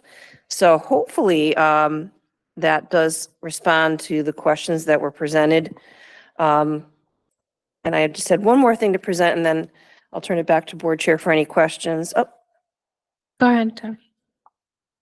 Who's on the subcommittee of the finance committee? Who comprises it? it is. Ms. Beatrice and Mr. Newton, I believe. And who? Mr. Newton. Okay, thank you. You said finance committee, right? Not facilities? That's not correct. I'm on the finance committee. Finance. Finance. I'm on the Finance. finance committee. Oh, okay, I'm sorry. You're on it. It's myself, Sam. Yeah, you're right. Ms. Yap and Ms. Beatrice and Mr. Sharma is the chair. Thank you. Then in the interest of clarifying, during the meeting last evening, a citizen brought up confusion about the other salaries line item, and then I realized that I misspoke, and I believe it was brought up at a previous board meeting, but what does that line item or grouping of line items comprise? So I thought tonight to clarify it and also be responsive to a citizen question raised, I wanted to reiterate what this other salaries line comprises and why it did have such a big increase this year. And then Lou, I'll ask you to clarify if I make any missteps, but he and I worked on this today. So a lot of this, excuse me, for this line item or a series of line items, the big contributor to this increase was the minimum wage going up. And while that doesn't seem like a big deal, when you multiply it times X number of employees, it is a big deal. So Lou even made a separate line item for the component of the budget line that really was deeply impacted by the minimum wage. So cafeteria aides, we went up $8,000 just because of that minimum wage matter. But the other issues that brought that higher increase had to do with needing more folks to work there. Some of that might have to do with our breakfast program, but also just needing more hands on deck in the cafeteria operations. Part-time clerical, we have additional support for our nursing staff in that regard. So that contributed to that uptick. Our occupational assistants, again, they had a raise, so some of that was attributable to the raise.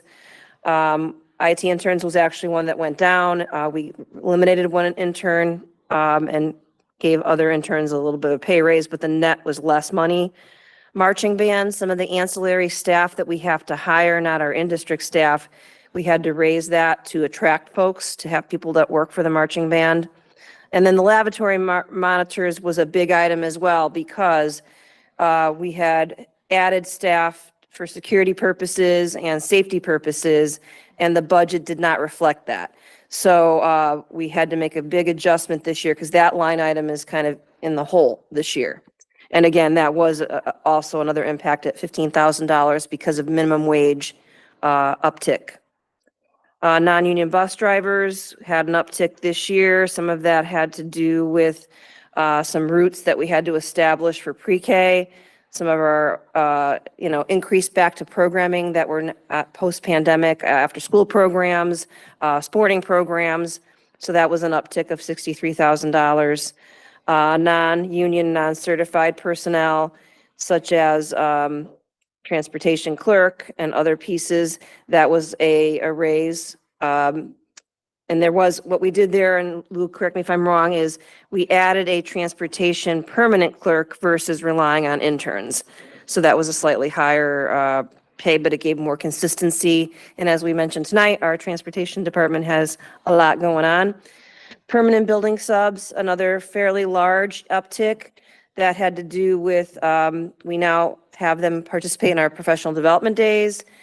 They also are eligible for paid time off under our new arrangement, and we factored in a raise for that group. So security guards, we did have to add some back into the board's budget, but there was also a raise of 4.2% and ESSER reduction. So those two things together added up.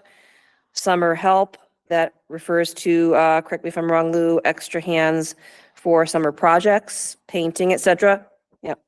So that goes up a little bit every year with a raise. And then our volunteer coordinators, each school has one person that helps solicit volunteers. And that impact also was the minimum wage impact. So all told, in summation, the minimum wage impact was $42,900, so that's pretty significant. And the other uptick was some adjustments to budget lines that were overexpended this year, raises, and there you have it, that's $358,000. I misspoke, I believe at the board meeting, that my and other administrative salaries were in here. There's a few of us that are non-union administrators. We are not in this line. We are in another line item. I believe it's called non-union administrators or non-bargaining unit administrators. So I didn't want to leave that hanging.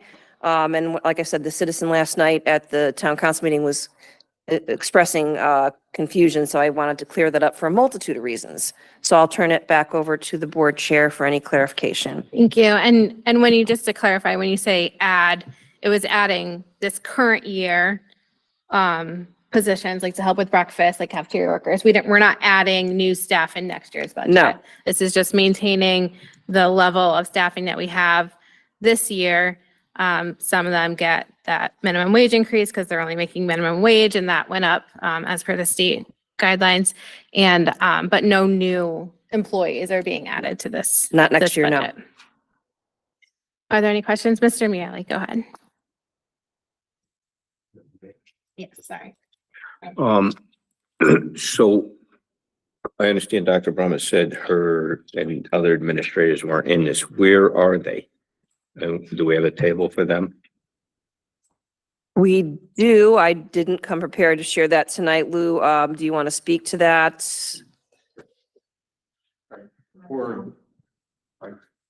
I'm sorry.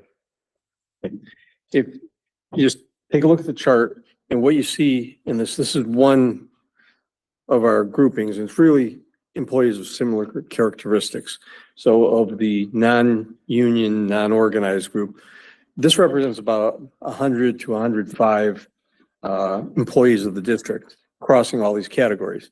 And this is just to be able to figure out who's where and who's doing the same job and how to treat them and, you know, common rules that are impacting groups like this. We have this for the entire totality of our payroll system as far as how we budget it and can identify which individuals are in which areas.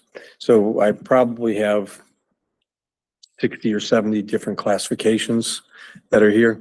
So of the amounts for the non-union administrators, that your question was, Tony, specifically? Or Well, yes, unionized? so Dr. Brummett said her salary and staff are not in this, so that's what I'm asking, where are they? Okay. And can we get a chart like this? Yes, we can produce charts very similar to this.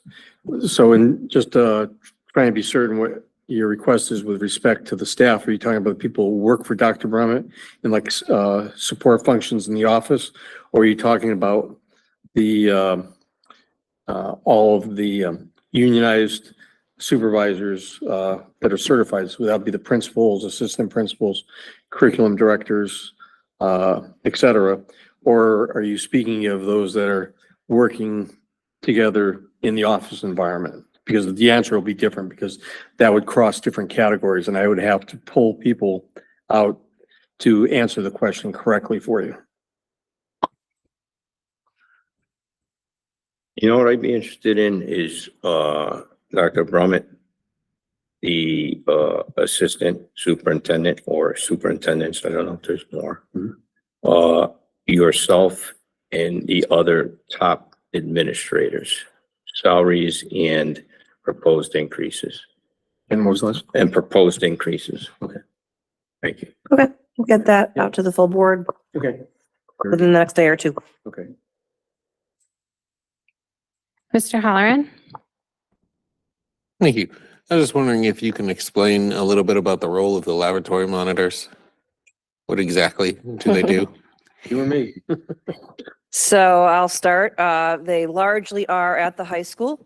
And they are to maintain order and security, making sure that students check in, check out of the laboratory. If there's any, shall we say, unexpected scents coming out of the lavatory, they report that and an investigation ensues. So it is really, and to prevent vandalism. So it's a supervisory role outside of every laboratory in the high school, and there are, I believe, a few at the middle level as well. It's just a safety and security job. Ms. Weaver? I was going to say it's pretty essential when, not that I have personally experienced this multiple times, but a couple where you are in the bathroom during a fire drill, keeping track of our students. And so it's like free all the security cameras, but it's one of the things that's like super, super important. And also given behavior issues that we've seen, I think this helps mitigate some of those potential occurrences. Thanks. I was just asking because it looks like there's probably some overlap between the responsibility and role of the security guard and a laboratory monitor, but obviously security guard is, yes, there's not enough for every bathroom. Well, they have to come into the past, they have to. Yes. Yep. So you need one. Checks and balance, I did it years ago, trust me. I respect that. Thank you. Well, it is a paid position, plus they get minimum wage increases. Thank you for your service, Mr. Newton. Ms. Yap? How many lavatory monitors are there in total? And how many are full-time and how many are part-time? Okay. There are 15 or 16 identified locations for a monitor. Typically, they're supported by 2 individuals per location. One works the morning shift, one works the afternoon shift. Because of some of the staffing shortage, they do have people doubling up right now on some of them. So the employment is somewhere in excess of 16 and below 32, maybe 24, 25 right now. I'd have to go check the roster. but it's all budgeted based on slots and, for what that responsibility is. Thank you. Any other, No benefits. No benefits, no paid time off. any other questions or comments? All right, and yeah, I'll just reiterate what Dr. Brummett said, that at last night's town council meeting, at public hearing, there was some support for, lots of support for the budget, the Board of Ed budget, getting increased from the 4% that it's currently at. And then at the special meeting they had right afterwards, most of the counselors, if not all of them, actually did speak and say that they were in support of on the board, and they're very optimistic that they can move things around and make it work for us to not to have to lay off anybody, maintain our quality programming. I just wanted to note too, I've heard just whisperings about kind of where the budget of the governor's at and potentially rejecting those cuts. Obviously, I appreciate every advocacy that we can have to do that. But just kind of so the public knows, kind of those probably won't be in the same alignment, I'm assuming, with when their budget passes and when the legislator would vote on those things. So just wanted to clarify and confirm that, unfortunately. That is accurate. Probably won't hear from state till May. Yep.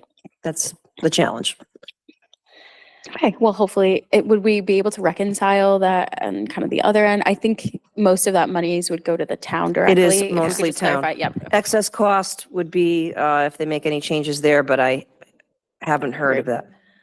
Was excess cost in the budget that they passed last year? Like It was, and then because of the the funding on claims, that? there was not enough. We've made certainly that known and hope that they will put more money in there because likely it would affect our resources for next year. Lou budgeted according to what we got this year to be on the safe side. And then the ECS money, obviously, we're hoping to get 1.9 million to the town. They said 1.5. They factored in 1.4, I 1.4. believe I read in Janet's, so Yeah, they've so already they- planned for the budget governor's Lower. cut. And then also the other piece of that is the magnet school payments, which we actually, and we did not put in our budget.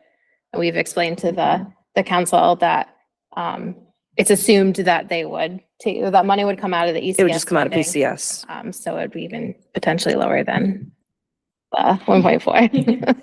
But we will make sure that they're fully clear on those assumptions that we made when we meet with them, and they have been very, very collaborative with us, so. Without a doubt. Yeah, Ms. Yap? Yeah, I just want to make a statement because I keep hearing us say that, we don't want to lay off anybody. We don't want to lay off anybody. As a member of the board and an incumbent now, I want to make it clear that I value, the people over products. And we do have a huge increase in products like supplies. So no matter what the cuts are in regards to the town, we are going to value people over products because we have children that are real people. So, I keep hearing it and it's kind of getting to me. We're not laying anybody off right now. So, when you say, and no offense, when you say, we don't want to do any layoffs, we're not laying off anyone. So I would just appreciate if we kind of stop saying that because as a board, we haven't done that. So, we've always found ways to cut products and not people. It's just something that keeps coming up.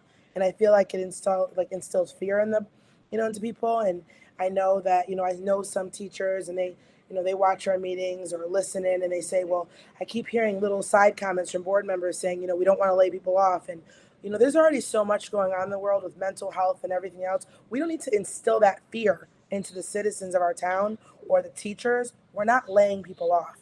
We would consider products before we consider people. Thank you.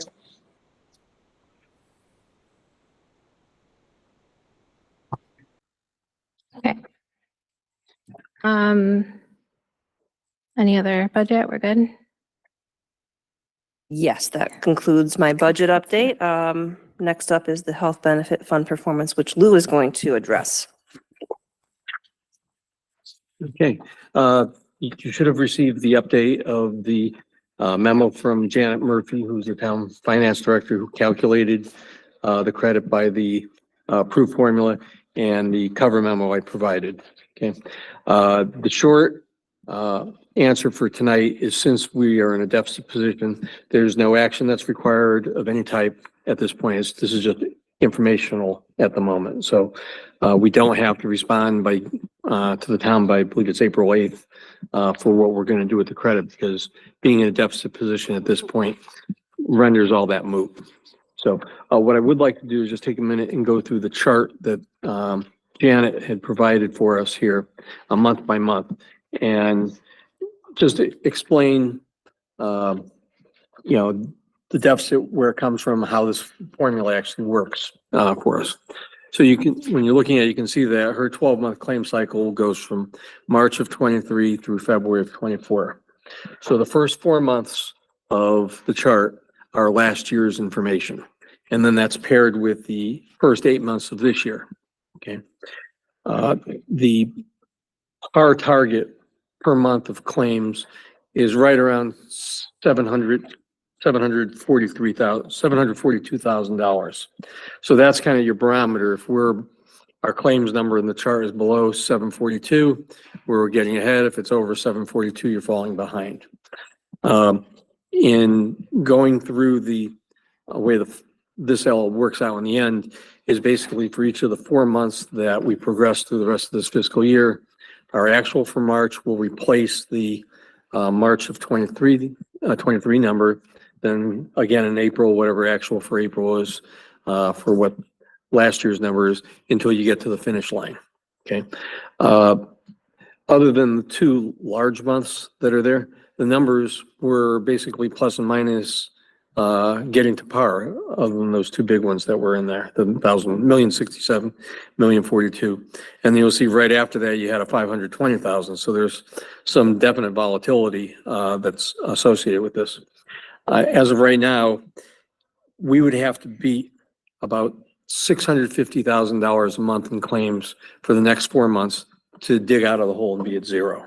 So that's how far we have to go. So it's beating the number by about $75,000 a month at this point. There's a little more than that. It's about $90,000 a month to get $351,000 over 4 months. It's not unheard of. You can see you have a $500,000 claims when you can make up a lot of ground in a short amount of time. But the practicality at this point of that happening is I couldn't say we're going to get there, no problem, it's in the bag. This is, I'd say less than a 50-50 bet of getting there at the moment. What is important is obviously the best claims possible provide the best rating for next year. So certainly we're always rooting for good claims cost every year. It's not since we have the financial protection as the board where we're not, don't have to pay back that overage because the way the plan document between the board and the town are, it's still in our best interest and in our greatest desire to make sure we can bring this number in as close to the target as possible or better. So certainly this has negatively impacted the cost estimates for next year. And, we realistically, the agent of record will pull numbers through the month of March. So we'll have one replacement month here. So $954,000 of claims will go out. Some other number will come in.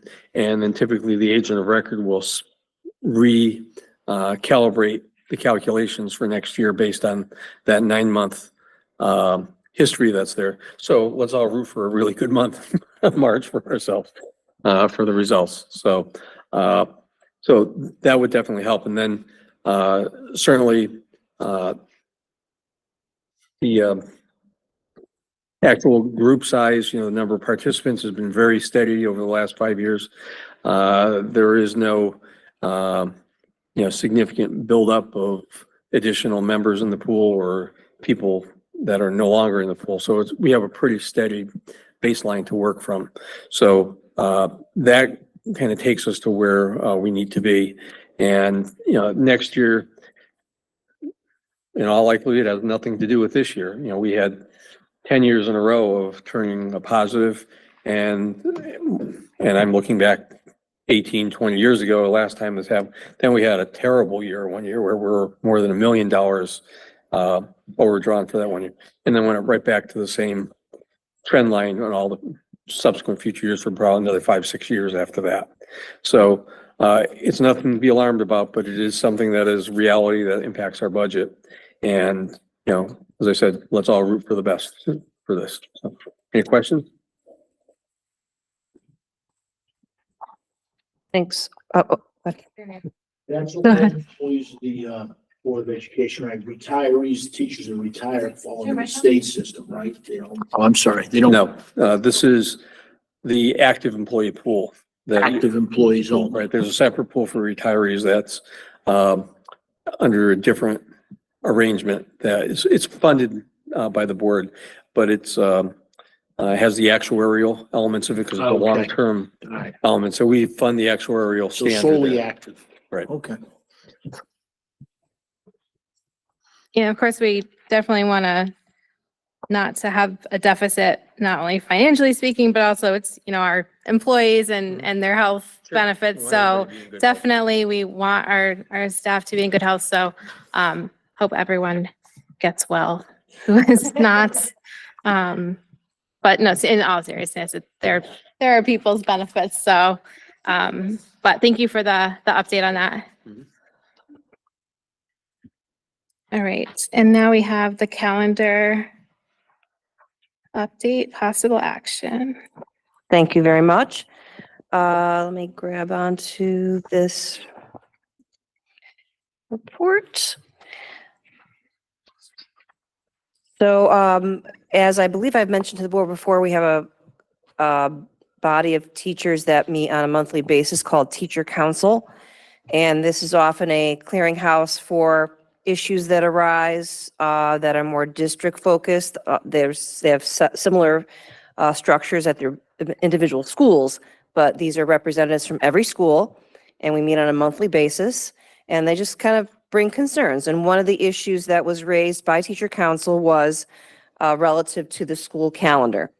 And specifically, there was a request by Teacher Council, and again, they come to that body and they've already gotten solicited feedback from all the teachers at their school. So they're representing issues that are broader than just themselves.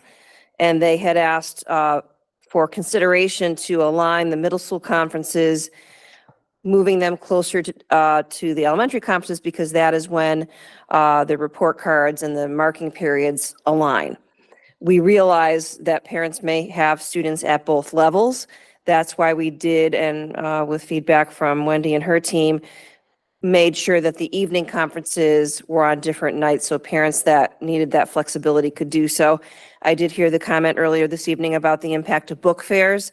Though I'm sad to hear that, we can't always every decision may have a few unintended consequences. Hopefully some other parents will step up to the plate to volunteer for those book fairs, because they are a very valuable part of our school funding and PTO resources. But that is the impetus for that change, that it was teacher driven and they wanted those evening conferences to align, or conferences in general, to align better to the marking periods. The other thing that came up was very interesting because it was previously surveyed, but this year there was a request to move December 23rd to be a non-school day, because it's really causing teachers and staff to come back on a Monday. And while that didn't get voted down last year, as you'll see in a moment with the survey results, it was something that was something people were desiring not to come back on that Monday. And then there was requests from Teacher Council for consideration that our PL days align or don't abut against either a long weekend or a holiday. So that caused us to recommend the change from February 11th to February 4th. We already talked about the middle school evening conferences, and that was meant for, again, making sure there are options that are palatable to parents. And then, again, moving PL days to not conflict with school long weekends or holidays. And all of these shifts, if they were to go through, would cause our last day to go from June 13th to June 16th. So I just wanted to show the board the survey results. We had this survey up and running for about 2 weeks, and we had over 300 respondents.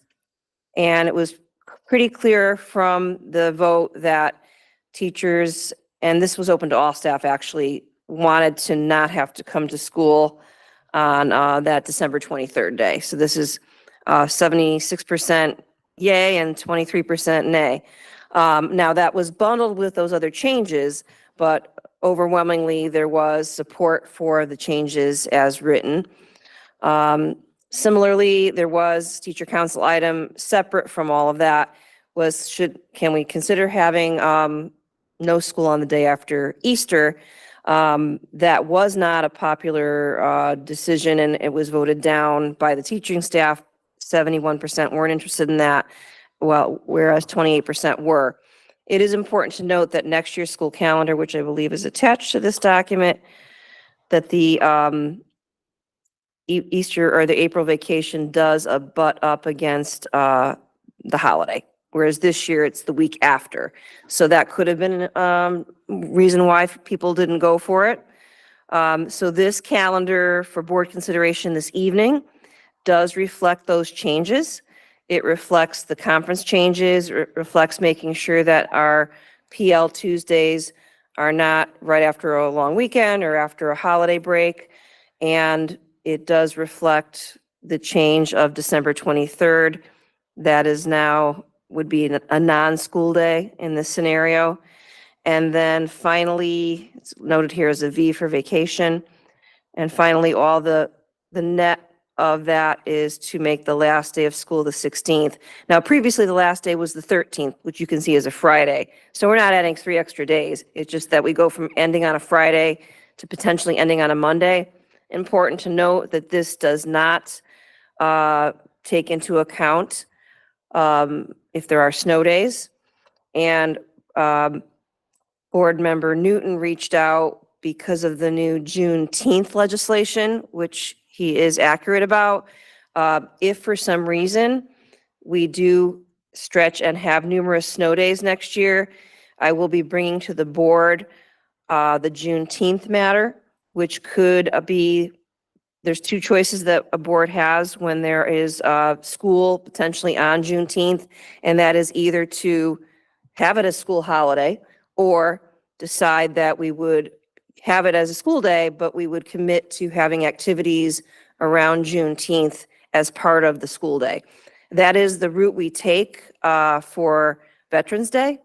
That could be a non-school day in Newington, but it was approved by the board, I believe before my time, to be a day where we're in session, but we do have numerous activities from all levels to honor veterans. So again, if that becomes an issue with a heavy snow day situation next year, the board would be, I would be asking to put that on an agenda for a board meeting for consideration. But as it stands now, our last day would be June 16th. So that is the long and short of all of those proposals and the survey results that reflect teacher and staff input. So there is a motion before the board. So I'll turn that over. Question. Go ahead, Mr. Newton. How many years have we been giving the 24th as a holiday? My kids have been out of the system for a number of years. Is that normal? It's normal when it's a Monday to a Tuesday, but it's a Tuesday. So we're granting a day off on that Tuesday, and now you're asking for that Monday to be a holiday too. I'm just asking, is that the way it's been going, or is it normally closed on Christmas Eve? For students, yes. But staff, typically non-students, non-teaching staff are working that day unless it's in their contract to have as a holiday. There may be some of our contracts, as AFSCME has that as a, AFSCME gave up Veterans Day to get the 24th. so some contracts have negotiated. Yeah, so it comes, some of it's contract negotiation, but in the teacher calendar is driven by the calendar that the board is looking at right now. Ms. Weaver? Just a question to clarify for those, we still set the graduation date, so it may not be the 16th. It could be, or Correct. I think we will set that later. That is something the board would set in spring of next year, similar to this year.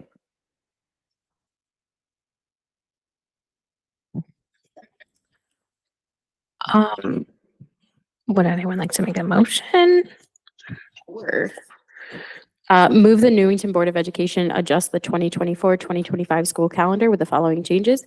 1, move the middle school conferences from November 6th, 7th, 8th, 2024 to December 11th, 12th, 13th, 2024. December 23rd, 2024 will change to school closed/offices open. Move PL Day early release from February 11th, 2025 to February 4th, 2025. Move middle school evening conferences from March 20th, 2025 to March 19th, 2025. Move PL days early release from May 13th and May 27th, 2025 to May 6th and May 20th, 2025. Move tentative last day of school from June 13th, 2025 to June 16th, 2025. Second. Is there any discussion? I will say that having, for families that have middle and elementary students, I personally found it helpful that they have half days on the same day. I know it definitely, as the member of the public said earlier, it definitely could be a struggle for parents, especially volunteers in the school, which we very much appreciate all the volunteers. And switching the evening conferences hopefully will allow parents who have to do it evening to be able to attend both conferences. Of course, you can always reach out to a teacher and they might be able to schedule a different time if that is something that is necessary. But I do like having the half days on the same day. I did have just a quick question though, and I'm sorry I didn't ask this before. I think it's I'm sorry, can you go to the calendar real quick? Yeah, so in the spring conferences, the middle school only has half days on Wednesday, Thursday, but a full day on Friday. But in the fall or December conferences, it is all 3 days. Is there a reason for that? Is there more participation in the December conferences? I kick that over to Wendy. I can respond to that. Many years ago, when this schedule was established, the board had worked with Pamela Mock at the time. And when you read our brochure, you see that December conferences are considered mandatory so that we have one conference a year, and March conferences are considered optional. So we tend to see that when that happens in the March conferences, middle school and high school, attendance is much lower, but elementary tends to stay very high. So we've always kept the 3 days at the elementary level. Okay, thank you so much. You're welcome. Any further discussion? Okay, I guess we can call the vote. Mary Beatrice, I'll move to accept, yes. Whitney Carr, Yes. John Halloran, Yes. Anthony Neely, Yes. Timothy Newton, Yes. Amy Parati. Yes. Jessica Weaver, Yes. and Stacy Gap. Yes. Motion passed unanimously. Thank you. All right, we have some policies to talk about. All right. Yes, please take it away, Jessica. All right. So as always, I just want to thank my wonderful, wonderful policy subcommittee, Ms. Carr, Ms. Beatrice, and Mr. Farisi. So we met on March 18th, and this was kind of, once again, this is, I would call it tranche 2 of legislative mandates of changes. Either we have to ensure that we're codifying certain policies into policy or have updates that are incorporating legislative mandates. So we'll start with the first one. And again, I just wanted to explain the process. I think it was outlined in probably your last packet, but Mr. First, you did a great job. Again, the process is we come together as a policy committee. Oftentimes the priority will be the legislative mandates that we need to change. And then we bring any policies to the full board. We can always bring them back. We have a meeting on April 18th as well, or April 15th, sorry. That Monday, right? Yep, April 15th. And then we can always have it come back to the board. If there's no discussion, we have it come back to the board and the board will then vote on it. But it's always a at least 2-step process, if not 3 or 4-step, moving back and forth. So the first one would be in the Policy 1000 series. This is sex offenders on school properties. This is a legislative mandate.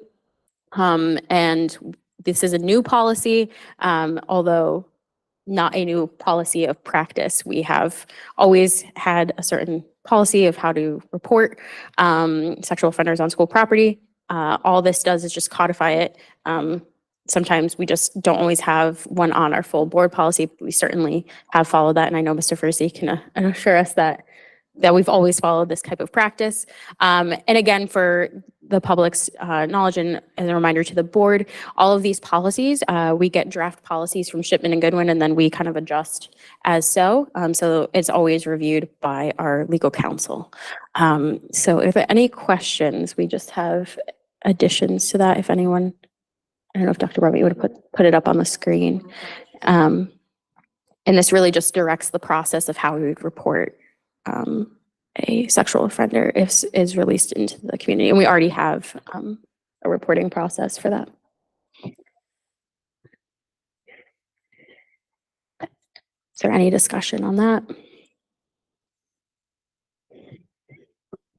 And this is also in accordance with the Connecticut Department of Emergency Services and Public Protections. Anything? Go ahead. After we met and discussed this policy, I did have 2 parents reach out to me. I don't know if we want to discuss this as a group within a reasonable period of time is something we removed. And I think looking back at our meeting, the reason we removed it is because, and correct me if I'm wrong, it depended on the situation, it depended on the investigation, it depended on when the notice was given and around that. I mean, we're open to discussing that and revising that, but parents did reach out to me about that, so I thought that would be something we could address. Yeah, and I think in our discussion, we always usually try to err on the side of caution when what does a reasonable period of time mean? It's obviously a subjective term. We are happy to put limits on that, but don't always want to, given the fluidity and nuance of some of the situations that it could or could not occur. What does that reasonable period of time look like? Some of these will take longer than others. It just kind of depends. Does it happen over a holiday and we had to get it within whatever? So we're happy to kind of revisit that as well. We'll likely go over some of these again in our next meeting as well. So if there's any comments that would like to be given, we always welcome that as well. But if no other comments, I can move to the next one. The next one is in our 4,000 series. This is family medical leave. This is a revision to a policy. This is all mandated language from the state to reflect the paid leave policies. So a majority of this is just to be in line with the state's language. I believe all of the language is provided from either the state statute or one of the questions we had on that first page was about the number of hours, the 1,250 hours. That is a state mandated amount of time. All of the definitions come from the state. And any other kind of revisions. There was a lot on definition of service member, whether it was one word or 2 words. It was a hot topic. And then just in general, if we had, I believe it's page 5, just any of the intermittent or reduced schedule leave, giving the employer the flexibility. Obviously, if we, have a certain need for a more consistent sub or something like that, that was taken into account of whether we would say, hey, maybe we can't do the intermittent or reduced schedule. We need a full-time staff member for that. So that was the considerations as well.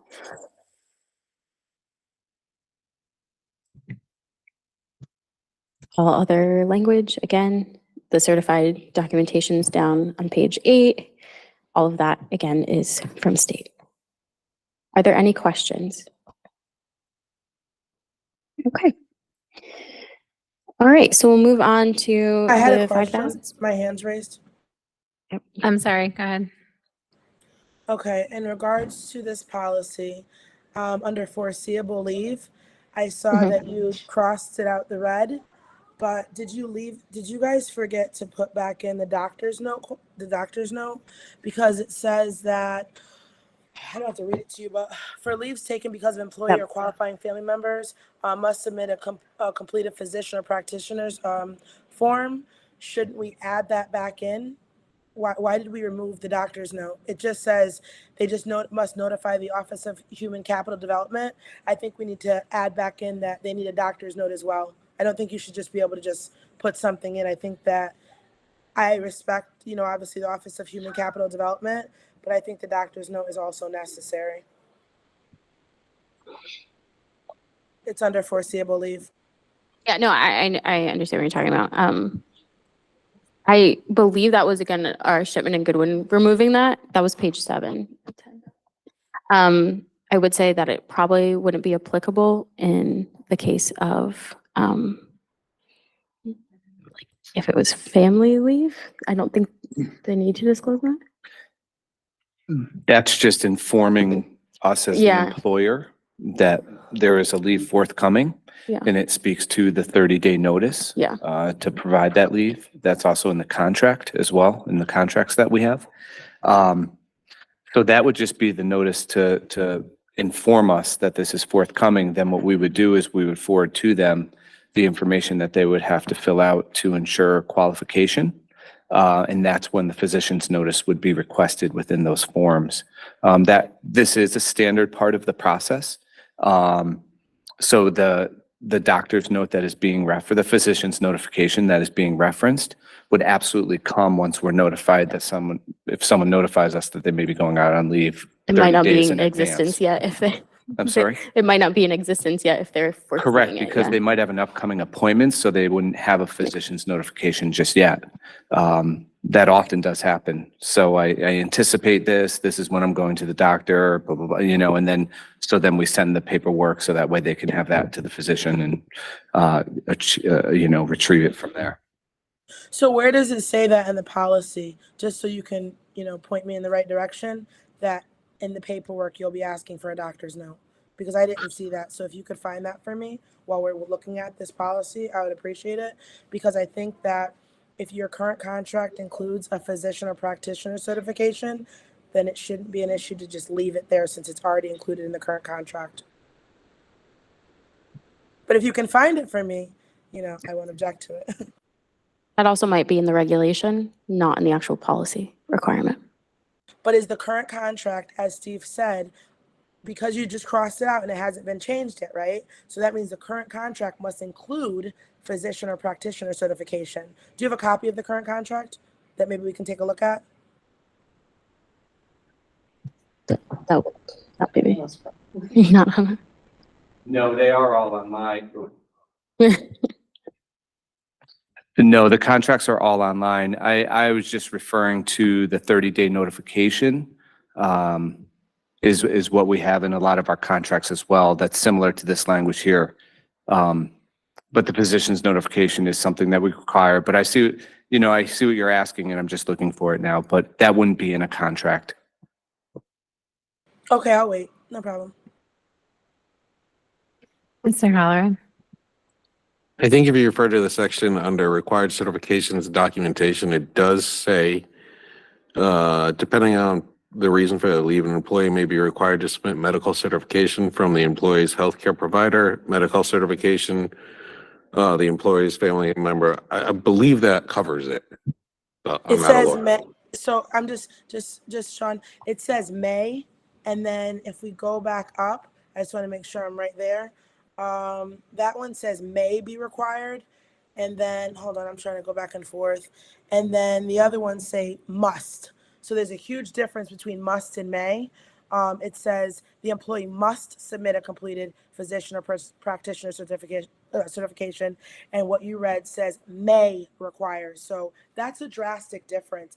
And I know with FMLA and different things, I mean, I just don't want, people to just do, I'm not saying they would, but there's a difference between must and may, and that says may. So Yeah, if it's already there, I'd rather it stay there. If you keep reading, it says it must submit a completed form if possible. So in the Where are you crossed out, reading? in the crossed out part of under foreseeable leave, it says Hold on, I'm must, but then before the leave begins, if possible. So it kind of contradicts the sentence and may kind of. So can we fix it? We can talk to our legal about that. There are times where folks are either medically incapacitated or they have a certain time frame for which they can do it. So this speaks to you have 15. So an incident may occur, which could qualify you for FMLA. And the best practice is if we know 30 days ahead of time of, some scheduled appointment or maybe bearing of a child that would qualify a qualifying event, that's the best case scenario. There are times where something could happen this evening and I qualify tomorrow. I have an event that most likely will qualify, but I probably won't be able to get my organization a certificate tomorrow. But I have within 15 days to try to do so. And so this is all in alignment with the law.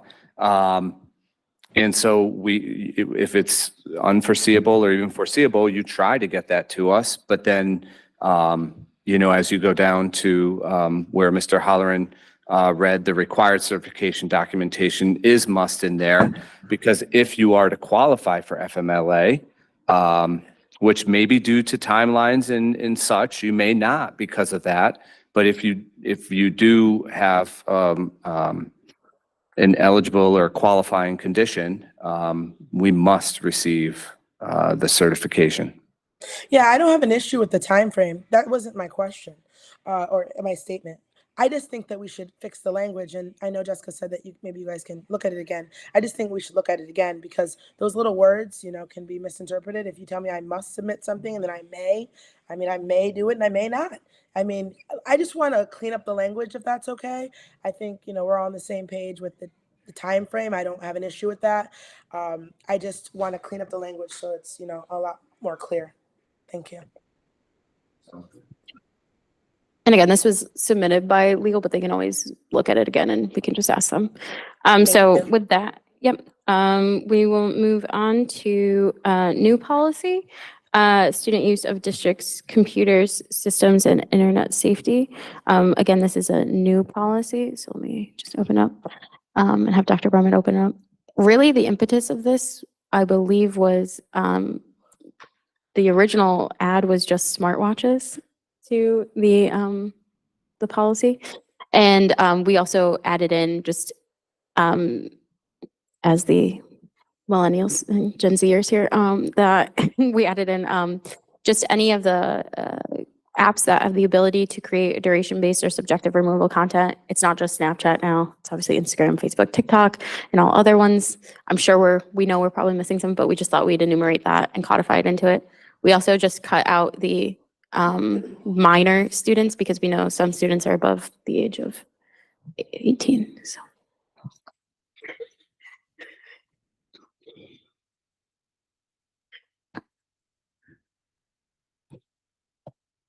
Questions? Yes. Do we?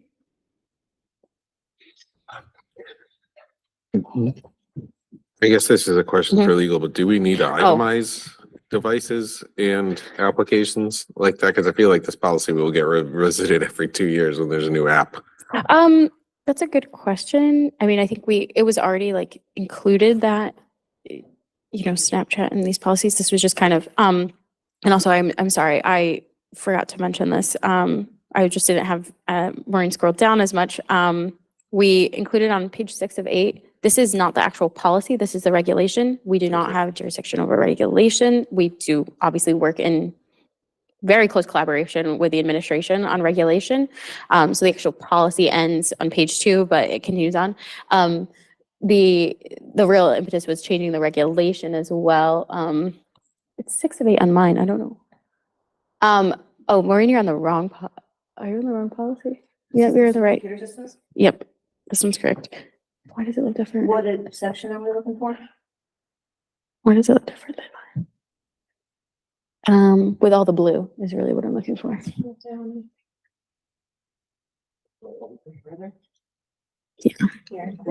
There we go. Yeah.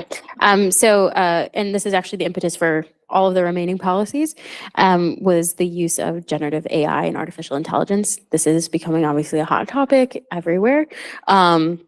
So really the impetus for this change was not in the actual policy, but in the regulation, and that was for talking about generative artificial intelligence. And we're actually still working this out. So we're creating a policy as well, what kind of is defined as what is responsible use of generative artificial intelligence. We're seeing this across the board in every industry, obviously, in what is responsible use, but obviously the inclusion of ChatGPT, other learning, and I think we want to be cognizant of the existence of this type of tool. This is clearly going to not go away. So we have this language recommended. Again, this is regulation, not what we'd actually vote on in the policy. But we wanted to be clear, like this is really what's changing all of the other policies is reference to generative artificial intelligence. To your question, Mr. Holland, I don't know if I would have, like, are you saying itemized list of just apps or? Yeah, I'm actually looking at the actual top. Is there maybe broader language we can use rather than spelling? Because one of the things is not listed on here is laptops or Chromebooks, which is something we provide to every student. Yeah. So I'm just wondering if maybe we can We put, simplify computers, but we can obviously as a put that, general term that gives a little. Yeah, we can obviously go back and take it. I think, some of that was original language, but devices not limited to those. We could always put Yeah, I iPads think in we there could as just well. simplify it to make it a little bit more of a electronics, all-encompassing policy, but I do like the generative AI piece. Yeah, I knew. Really I figured you would. So that's really the focus point. And again, this will bleed into another policy that has yet to be developed, but we will reference. So we might just kind of bring these back before we go to the board in order to reference the responsible use of generative AI. And we can always bring back, and if you have suggestions, Mr. Holland, we welcome you at policy. Happy to, feel free to email. Okay, are there any other questions regarding that? Okay, all right, on to the fun ones. So I think we had some questions about that one, but I'm just gonna have Dr. Brummett bring it up. So, I'm sorry, and to item 8, the revision to, it's already an existing policy for technology administration, I apologize. That's item F8. That would impact that policy as well when it comes to what we would define, we would add it to that policy, although those changes aren't actually given. Is that correct, Mr. Freese? Correct. So the thinking would be if we move forward with F7 at some point, that we would no longer need F8. It would just replace. Yeah, sorry, supersede. And that is going to be similar with the next two as well. Okay. All right, sorry to skip there, but so F9. Again, it's funny because the impetus again for the change in this policy was, I know there's been comments around that, again, was not actually on some of the sections that were already in this, but again, the blue was really the focus, which was the generative artificial intelligence. That was the change to this policy. And one of the things that was critical was looking at the use of generative artificial intelligence. And I just wanted to respond to some of the concerns there. I know there were concerns about search of privately owned technological devices. Again, this language came to us from Shipman and Goodwin, so it's from that. And I will just note that we're happy to go back and adjust this language. I will say the last sentence of the paragraph highlighted is directly from New Jersey versus TLO, which is the deciding case. It is that any search shall be reasonably related to objectives of the search and not excessively intrusive in light of age and sex. That is directly from New Jersey and TLO. I would also reference our other policy that's already in place, which is 5145, 5.12, which defines search and seizures, which again was informed by New Jersey versus TLO, as well as is it Stafford versus United? Which one is it? It's cited in there. Stafford Unified School District, number 1 versus Reading. Those are that one, as well as the Connecticut General Statutes 10-221.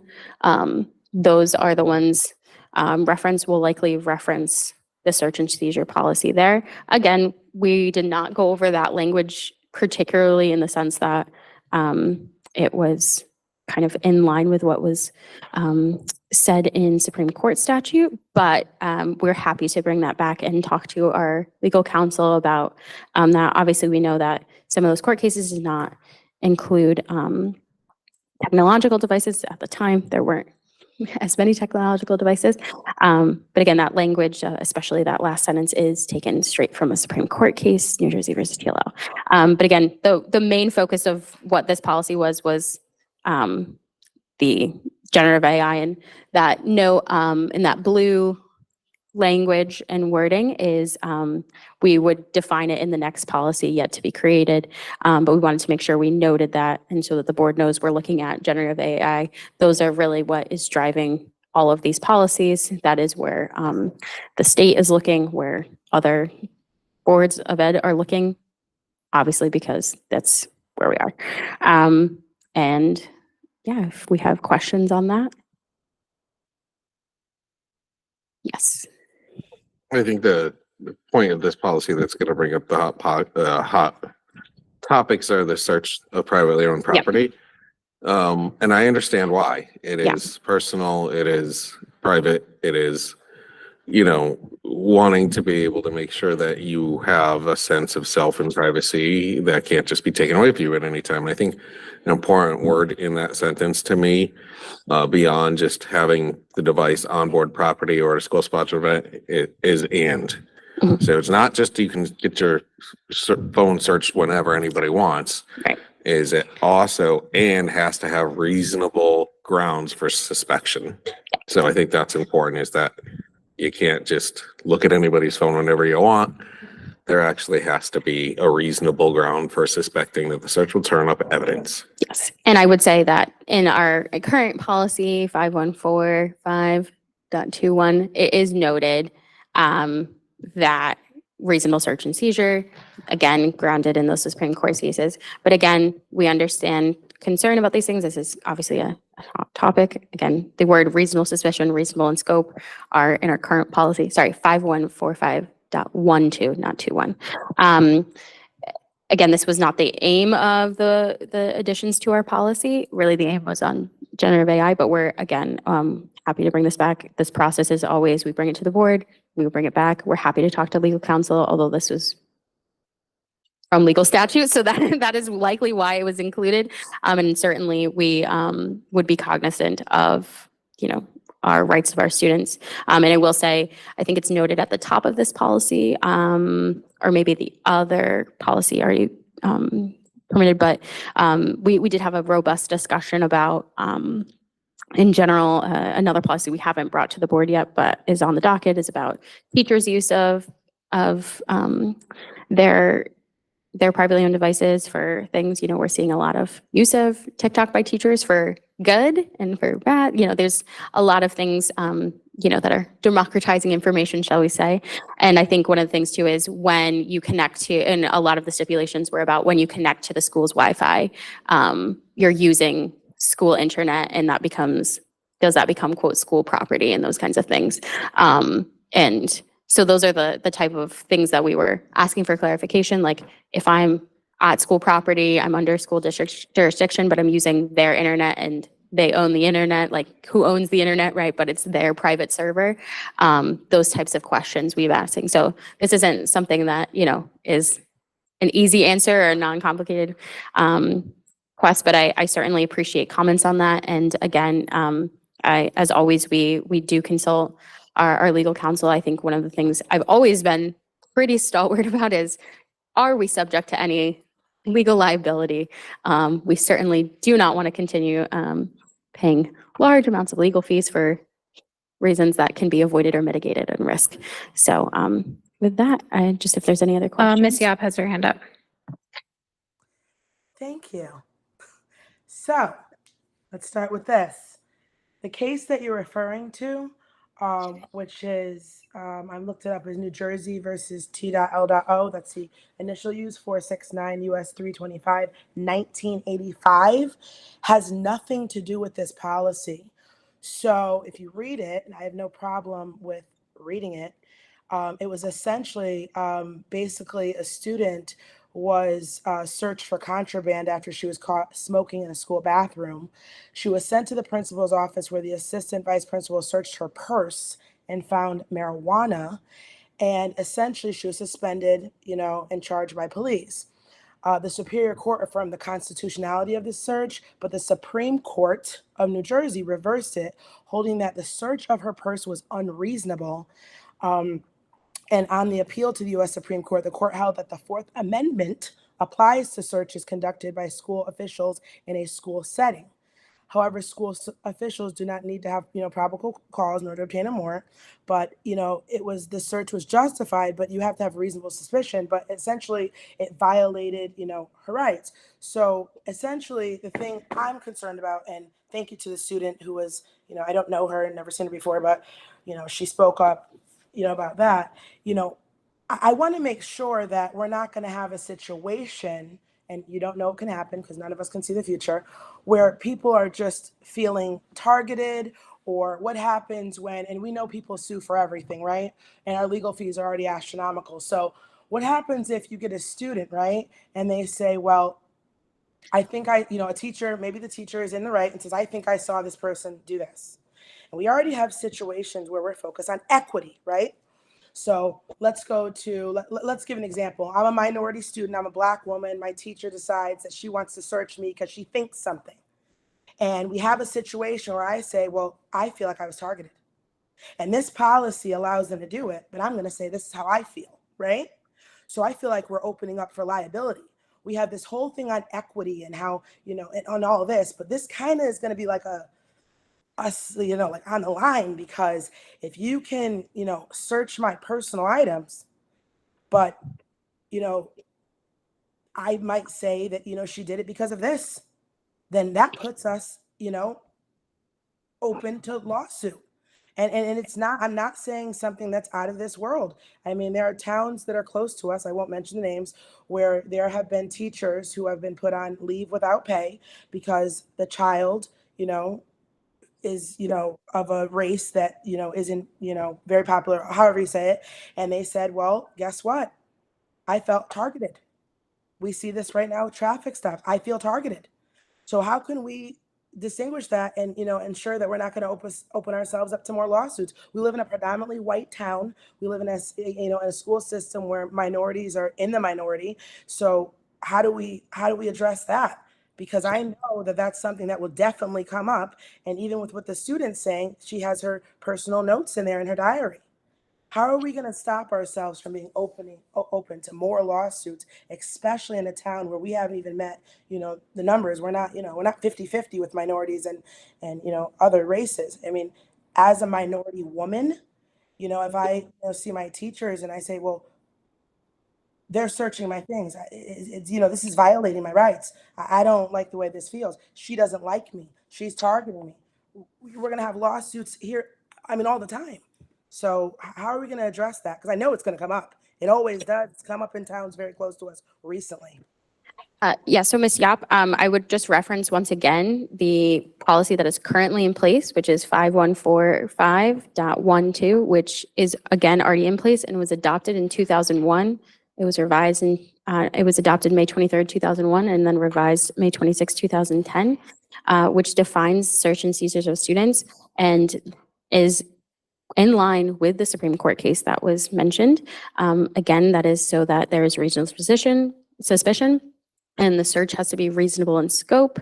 Again, the verbiage that is used in the current policy under that I'm looking at right now, it's not up there, but it's our current policy of 5145.21. Again, the search and seizure stipulations that are already in place. And can you not interrupt, please? So the reasonable in scope, it does include, again, that verbiage from the Supreme Court opinion that says search and not excessively intrusive in light of age, sex, maturity of student and nature of the infraction. This is, again, the same exact language that is already in place right now and being used here. And we are allowed to have, law enforcement is allowed to search lockers. It is allowed to search student personal property. It is actually included again in this policy. There has to be justification that is free of, students have the right to, it is even says in this policy, I'll just read it, is that students possess the right to be free of unreasonable searches and seizures under the Fourth Amendment of the Constitution of the United States. Balanced against this is the right of the school officials' responsibility to create and maintain an environment consistent with the school's educational mission. School officials have a duty to protect the health, safety, and wellness of all students under their authority. So if there is reasonable suspicion, the search is reasonable within scope. Police are allowed to search. School principal is allowed to open up lockers and list, it says even maintain a list of all locker assignments and either a master key or combinations to all lockers. And the expectation is that students come to school, they can be subject with reasonable suspicion. Again, this is outlined right in the policy. And again, that comes straight from the Supreme Court decision. This has been in policy for now 24 years as written. And this really is kind of the main bread and butter policy that is applicable to all schools across the country. Again, I understand that there is concern. I would caution that we don't assert that some of our staff will be discriminating against, but I understand the concern about disproportionate and the history and context around disproportionate unfair searches and seizures. That is not for us to decide here, but I wanted to just defer to Dr. Brummett if she had other comments. Well, the only thing I would clarify is we don't allow teachers to do this. Yes, This is absolutely it's the purview of noted an in the- administrator. Yeah. So I would So- like to say something. I saw that you said you had to defer to Dr. Brummett, but you went on. Yes, and I'm going to on. defer. No, wait till the chair calls on you. Well, we're not following Robert's rules ever, so, you know. All right. Dr. Brummett has the floor currently, so we can let her address the. Yep. The only thing I just want to clarify that we would never allow a teacher to search a child. If there was some suspicious concern, the teacher would have to refer that student to the office, and from there, an administrator would take over. It's important to note that we ask students to voluntarily give over their phone if there's reason to believe they've done something on their phone that's inappropriate. If they don't voluntarily give it up, we don't take it. We ask for parent involvement, and then it becomes a discussion at that point. If there's any deep searches that need to be done of some sort of criminal activity, that becomes a police matter, and we step back, and police have to get a search warrant in some of those cases. So we really do follow what is appropriate for what school personnel can do, and then there are times when law enforcement role supersedes that, but even they have to get search warrants for certain things. So I don't know if that answers everyone's question, but that was what I wanted to say. Thank you, Dr. Brummett. Ms. Yap? So thank you, Dr. Brummett, for that as well. So I saw that cell phone data falls under the Fourth Amendment protection. In Riley versus California Supreme Court ruling, in 2014, it says that a warrant is needed, but cell phone data falls under the Fourth Amendment protection. Let me just say that again. A locker is on school property, so it's not the same. A phone is not, and police need a warrant to search a phone. So I'm just hoping that, this is the Supreme Court, that we're not going to be just searching phones, especially when it falls under the Fourth Amendment protection. So that's what I wanted to state. Thank you. Ms. Weaver?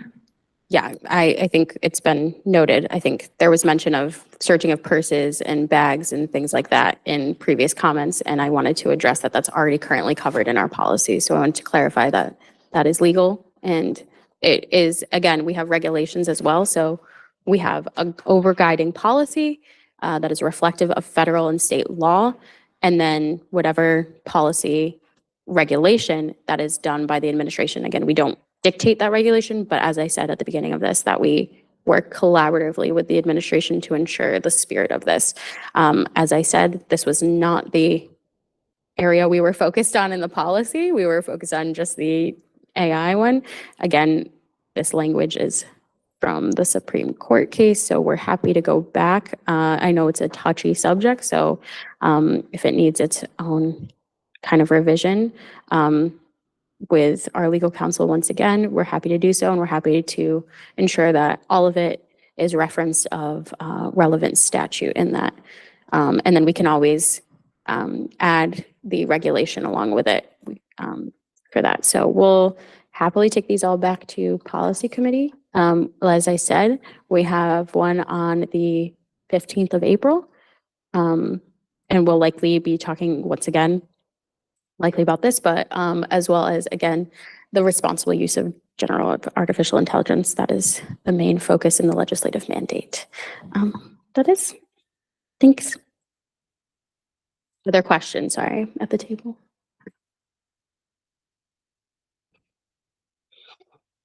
Looks like none.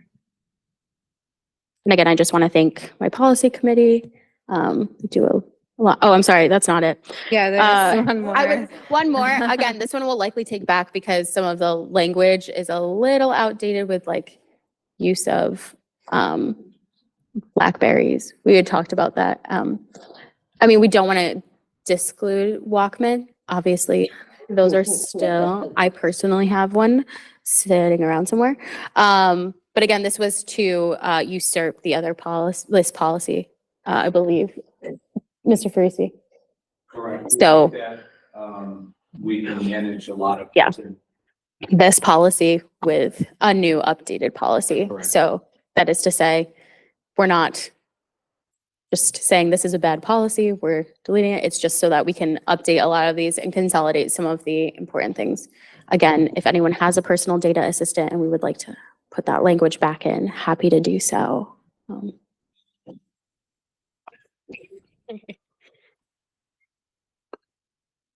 right, that is the end of our agenda for other business. We are moving on to public participation on any matter related to board responsibilities. If you're online, you can raise your hand to speak. Please state your name and address for the record, and you have 3 minutes. Ms. Havens. Hi, Dana Havens, 113 Stoddard Avenue. I understand what you guys are saying, but I think you're also missing the point that, all right, the policy that sits before us here, before you, the board, and us, the public, doesn't refer back to the other policy and really leaves a lot to be interpreted and ignored. I really think you need to rewrite it. Also, that the New Jersey case, totally different. It was a physical thing. They caught her smoking. She had her purse. They looked in her purse. That's equivalent to a locker. I get all that. A phone is so different. The kid's phone, it's not just a phone. It's their diary. It's their thoughts, their feelings. It's their everything. And to say, hand me your phone, I'm going to look through it. You just can't do it. That's all I'm saying. All right. Thank you. Ms. Salemi? Mary Salemi, 33 Brace Road. Dr. Rowan, I want to thank you for your explanation about the calendar changes. I do appreciate the Teachers Council, and I understand their reasoning for wanting to change the dates of the conferences. It does make sense to have it be close to the marking period, though I do have appreciated having those meetings before the end of the marking period is upon us, when changes or troubles could be implemented. But I just want to say how much I do appreciate our teachers. They do go above and beyond. They are willing to have conferences outside of the scheduled times, but I don't like that that is given as an open alternative, that, well, if this doesn't work for you, you can always talk to the teacher, because our teachers do so much on a daily basis, going far above and beyond, to have to ask them, potentially more than just the one or two parents that need that outside time.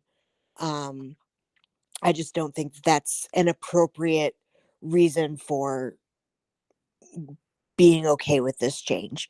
But I thank you for your explanation. I appreciate that this is something that the teachers did want. And I do appreciate everything our teachers do because we really do have, I think personally, some of the best teachers around. So thank you. Thank you so much. Ms. DeHaas? Good evening, Kelly DeHaas, 45 Lincoln Road. I do thank you, Dr. Brumett, for clarifying that a warrant is needed to search a cell phone. That does come down under the Fourth Amendment from the 2014 Supreme Court ruling of Riley v. California. I do want to say too that the comparison between lockers and personal property and a cell phone is different. A visual inspection of somebody's bag is very different than a data collection and an inspection of a cell phone. The locker is school property. That's a completely different animal as well. So I just want to be clear. It sounds like that policy has not been updated, and it is time to update that policy at this point to bring it up to date. Thank you. Thank you. Seeing no other hands raised, we'll move on to remarks by board members. Ms. Weaver? I just want to say unrelated to some of the discussion tonight. I was watching the State Board of Education meeting this morning and saw that they noted, I know we do this separately, but just that they recognized Paraprofessionals Day, and they had their Paraeducator of the Year, the State Paraeducator of the Year recognized. So I just wanted to know that was really cool to see. And I just wanted to, praise our district for continuing to recognize our paraeducators. Obviously, it is a statewide need for that, a countrywide need for that. So I just wanted to recognize them. I know we recognize them on their own day as well now, but just wanted to note that the State Board of Ed did that today, as well as noted a big issue, which was chronic absenteeism just across the state. I just think some of the things that maybe folks think are over, and I know there was a New York Times article about this as well, seeing, I think it was like up to 28% of students, maybe in one of the surveys countrywide, we're just seeing a huge spike in that. And I know Wendy has some data on that as well, not necessarily as impactful here, but just seeing those types of things, I think one of the things that is always needs to be reminded of is just how much demands are happening on schools and the difficulties and challenges we're facing in the current student body. So just a reminder, and didn't see any updates on our reading waiver at the State Board of Ed, but just wanted to say those were things that I noted this morning. Thank you. Tony? Thank you. I didn't get a chance to look at those policies very good. We got them kind of late. I'm talking specifically about the technology and stuff like that. I did write down, I didn't get her first name, but Simone was her last name. She sounded like a student. I can't be sure. She was? Yeah. Okay. So I just wanted to give her a shout out because we still are the land of the free so far and the home of the brave. And we only have the freedom because of the brave. And young students like her that speak up for their rights because the Fourth Amendment I've had to deal with it my whole career. But I hope we're still teaching the U.S. Constitution, particularly the Bill of Rights, which has the Fourth Amendment in it. And also I hope we're still teaching the Declaration of Independence, which starts out with endowed by our Creator, not by the government, but by our Creator. We say the Pledge of Allegiance every day in here, one nation under God, not the government. So I just wanted to give a shout out to whatever her first name is, Simone. If anybody knows her and can just let her know, I think it was very brave of her to speak up like that. And I think the fact that she understands that she has Fourth Amendment, First Amendment, that she has rights, not because the government gave them to her, because God gave them to us. That's all. Thank you. Ms. Weaver. Yeah, and I just wanted to thank the participation. Again, our policy meeting where, and again, just would ask board members to read the policies, is April 15th at 7 p.m. So if you would like to participate again, we'd love to hear your comments. Again, I think we got a lot of good comments. And I will say that I did learn about New Jersey TLO versus TLO at Newington High School. So this was already well known to me. So thank you to my NPS education. Ms. Yap. Hi, I just want to say thank you to the student as well, and just echoing what Tony said. You know, as a student, I think her name was Catherine Simone. It's very brave of her to have to, you know, to be able to come to a Board of Education meeting, especially still currently being in the school system. I know that must have been, you know, something that was hard for her. And just like Tony said, you know, being aware of her rights and her right as a student, her right as a citizen, you know, like I'm going to echo what Tony said, you know, we say it every day, one nation under God, okay? Well, You know, not the government. So I really, really want to just commend her for her bravery, for being able to speak out, whether you agree with her or not. The fact that she's a student in our school system, you know, that we say we're going to protect, the fact that she was able to do that is just so admirable, because I know it took a lot of courage. And, you know, I just hope more students, come forward and, are able to be brave enough to, share how they feel. And thank you, Miss Simone. You know, I do appreciate that you were able to do that.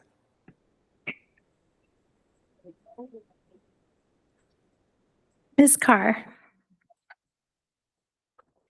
On a side note, going off what Isabella and Megan were talking about, they mentioned the Connecticut Humane Society. An article came out today. They're in dire need of dry dog food. So there's a list of dog food they're accepting. So if anyone has dog food, wants to donate, they listed it and they're in serious need. So I thought I just would add that.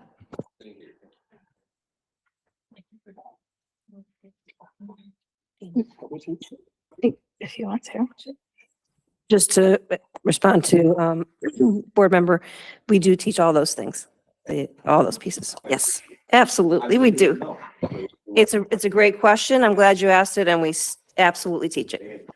And students learn about the government because it is definitely a big part of our lives and what we're doing here too. So I do just want to say our students did mention it, but there is, and when our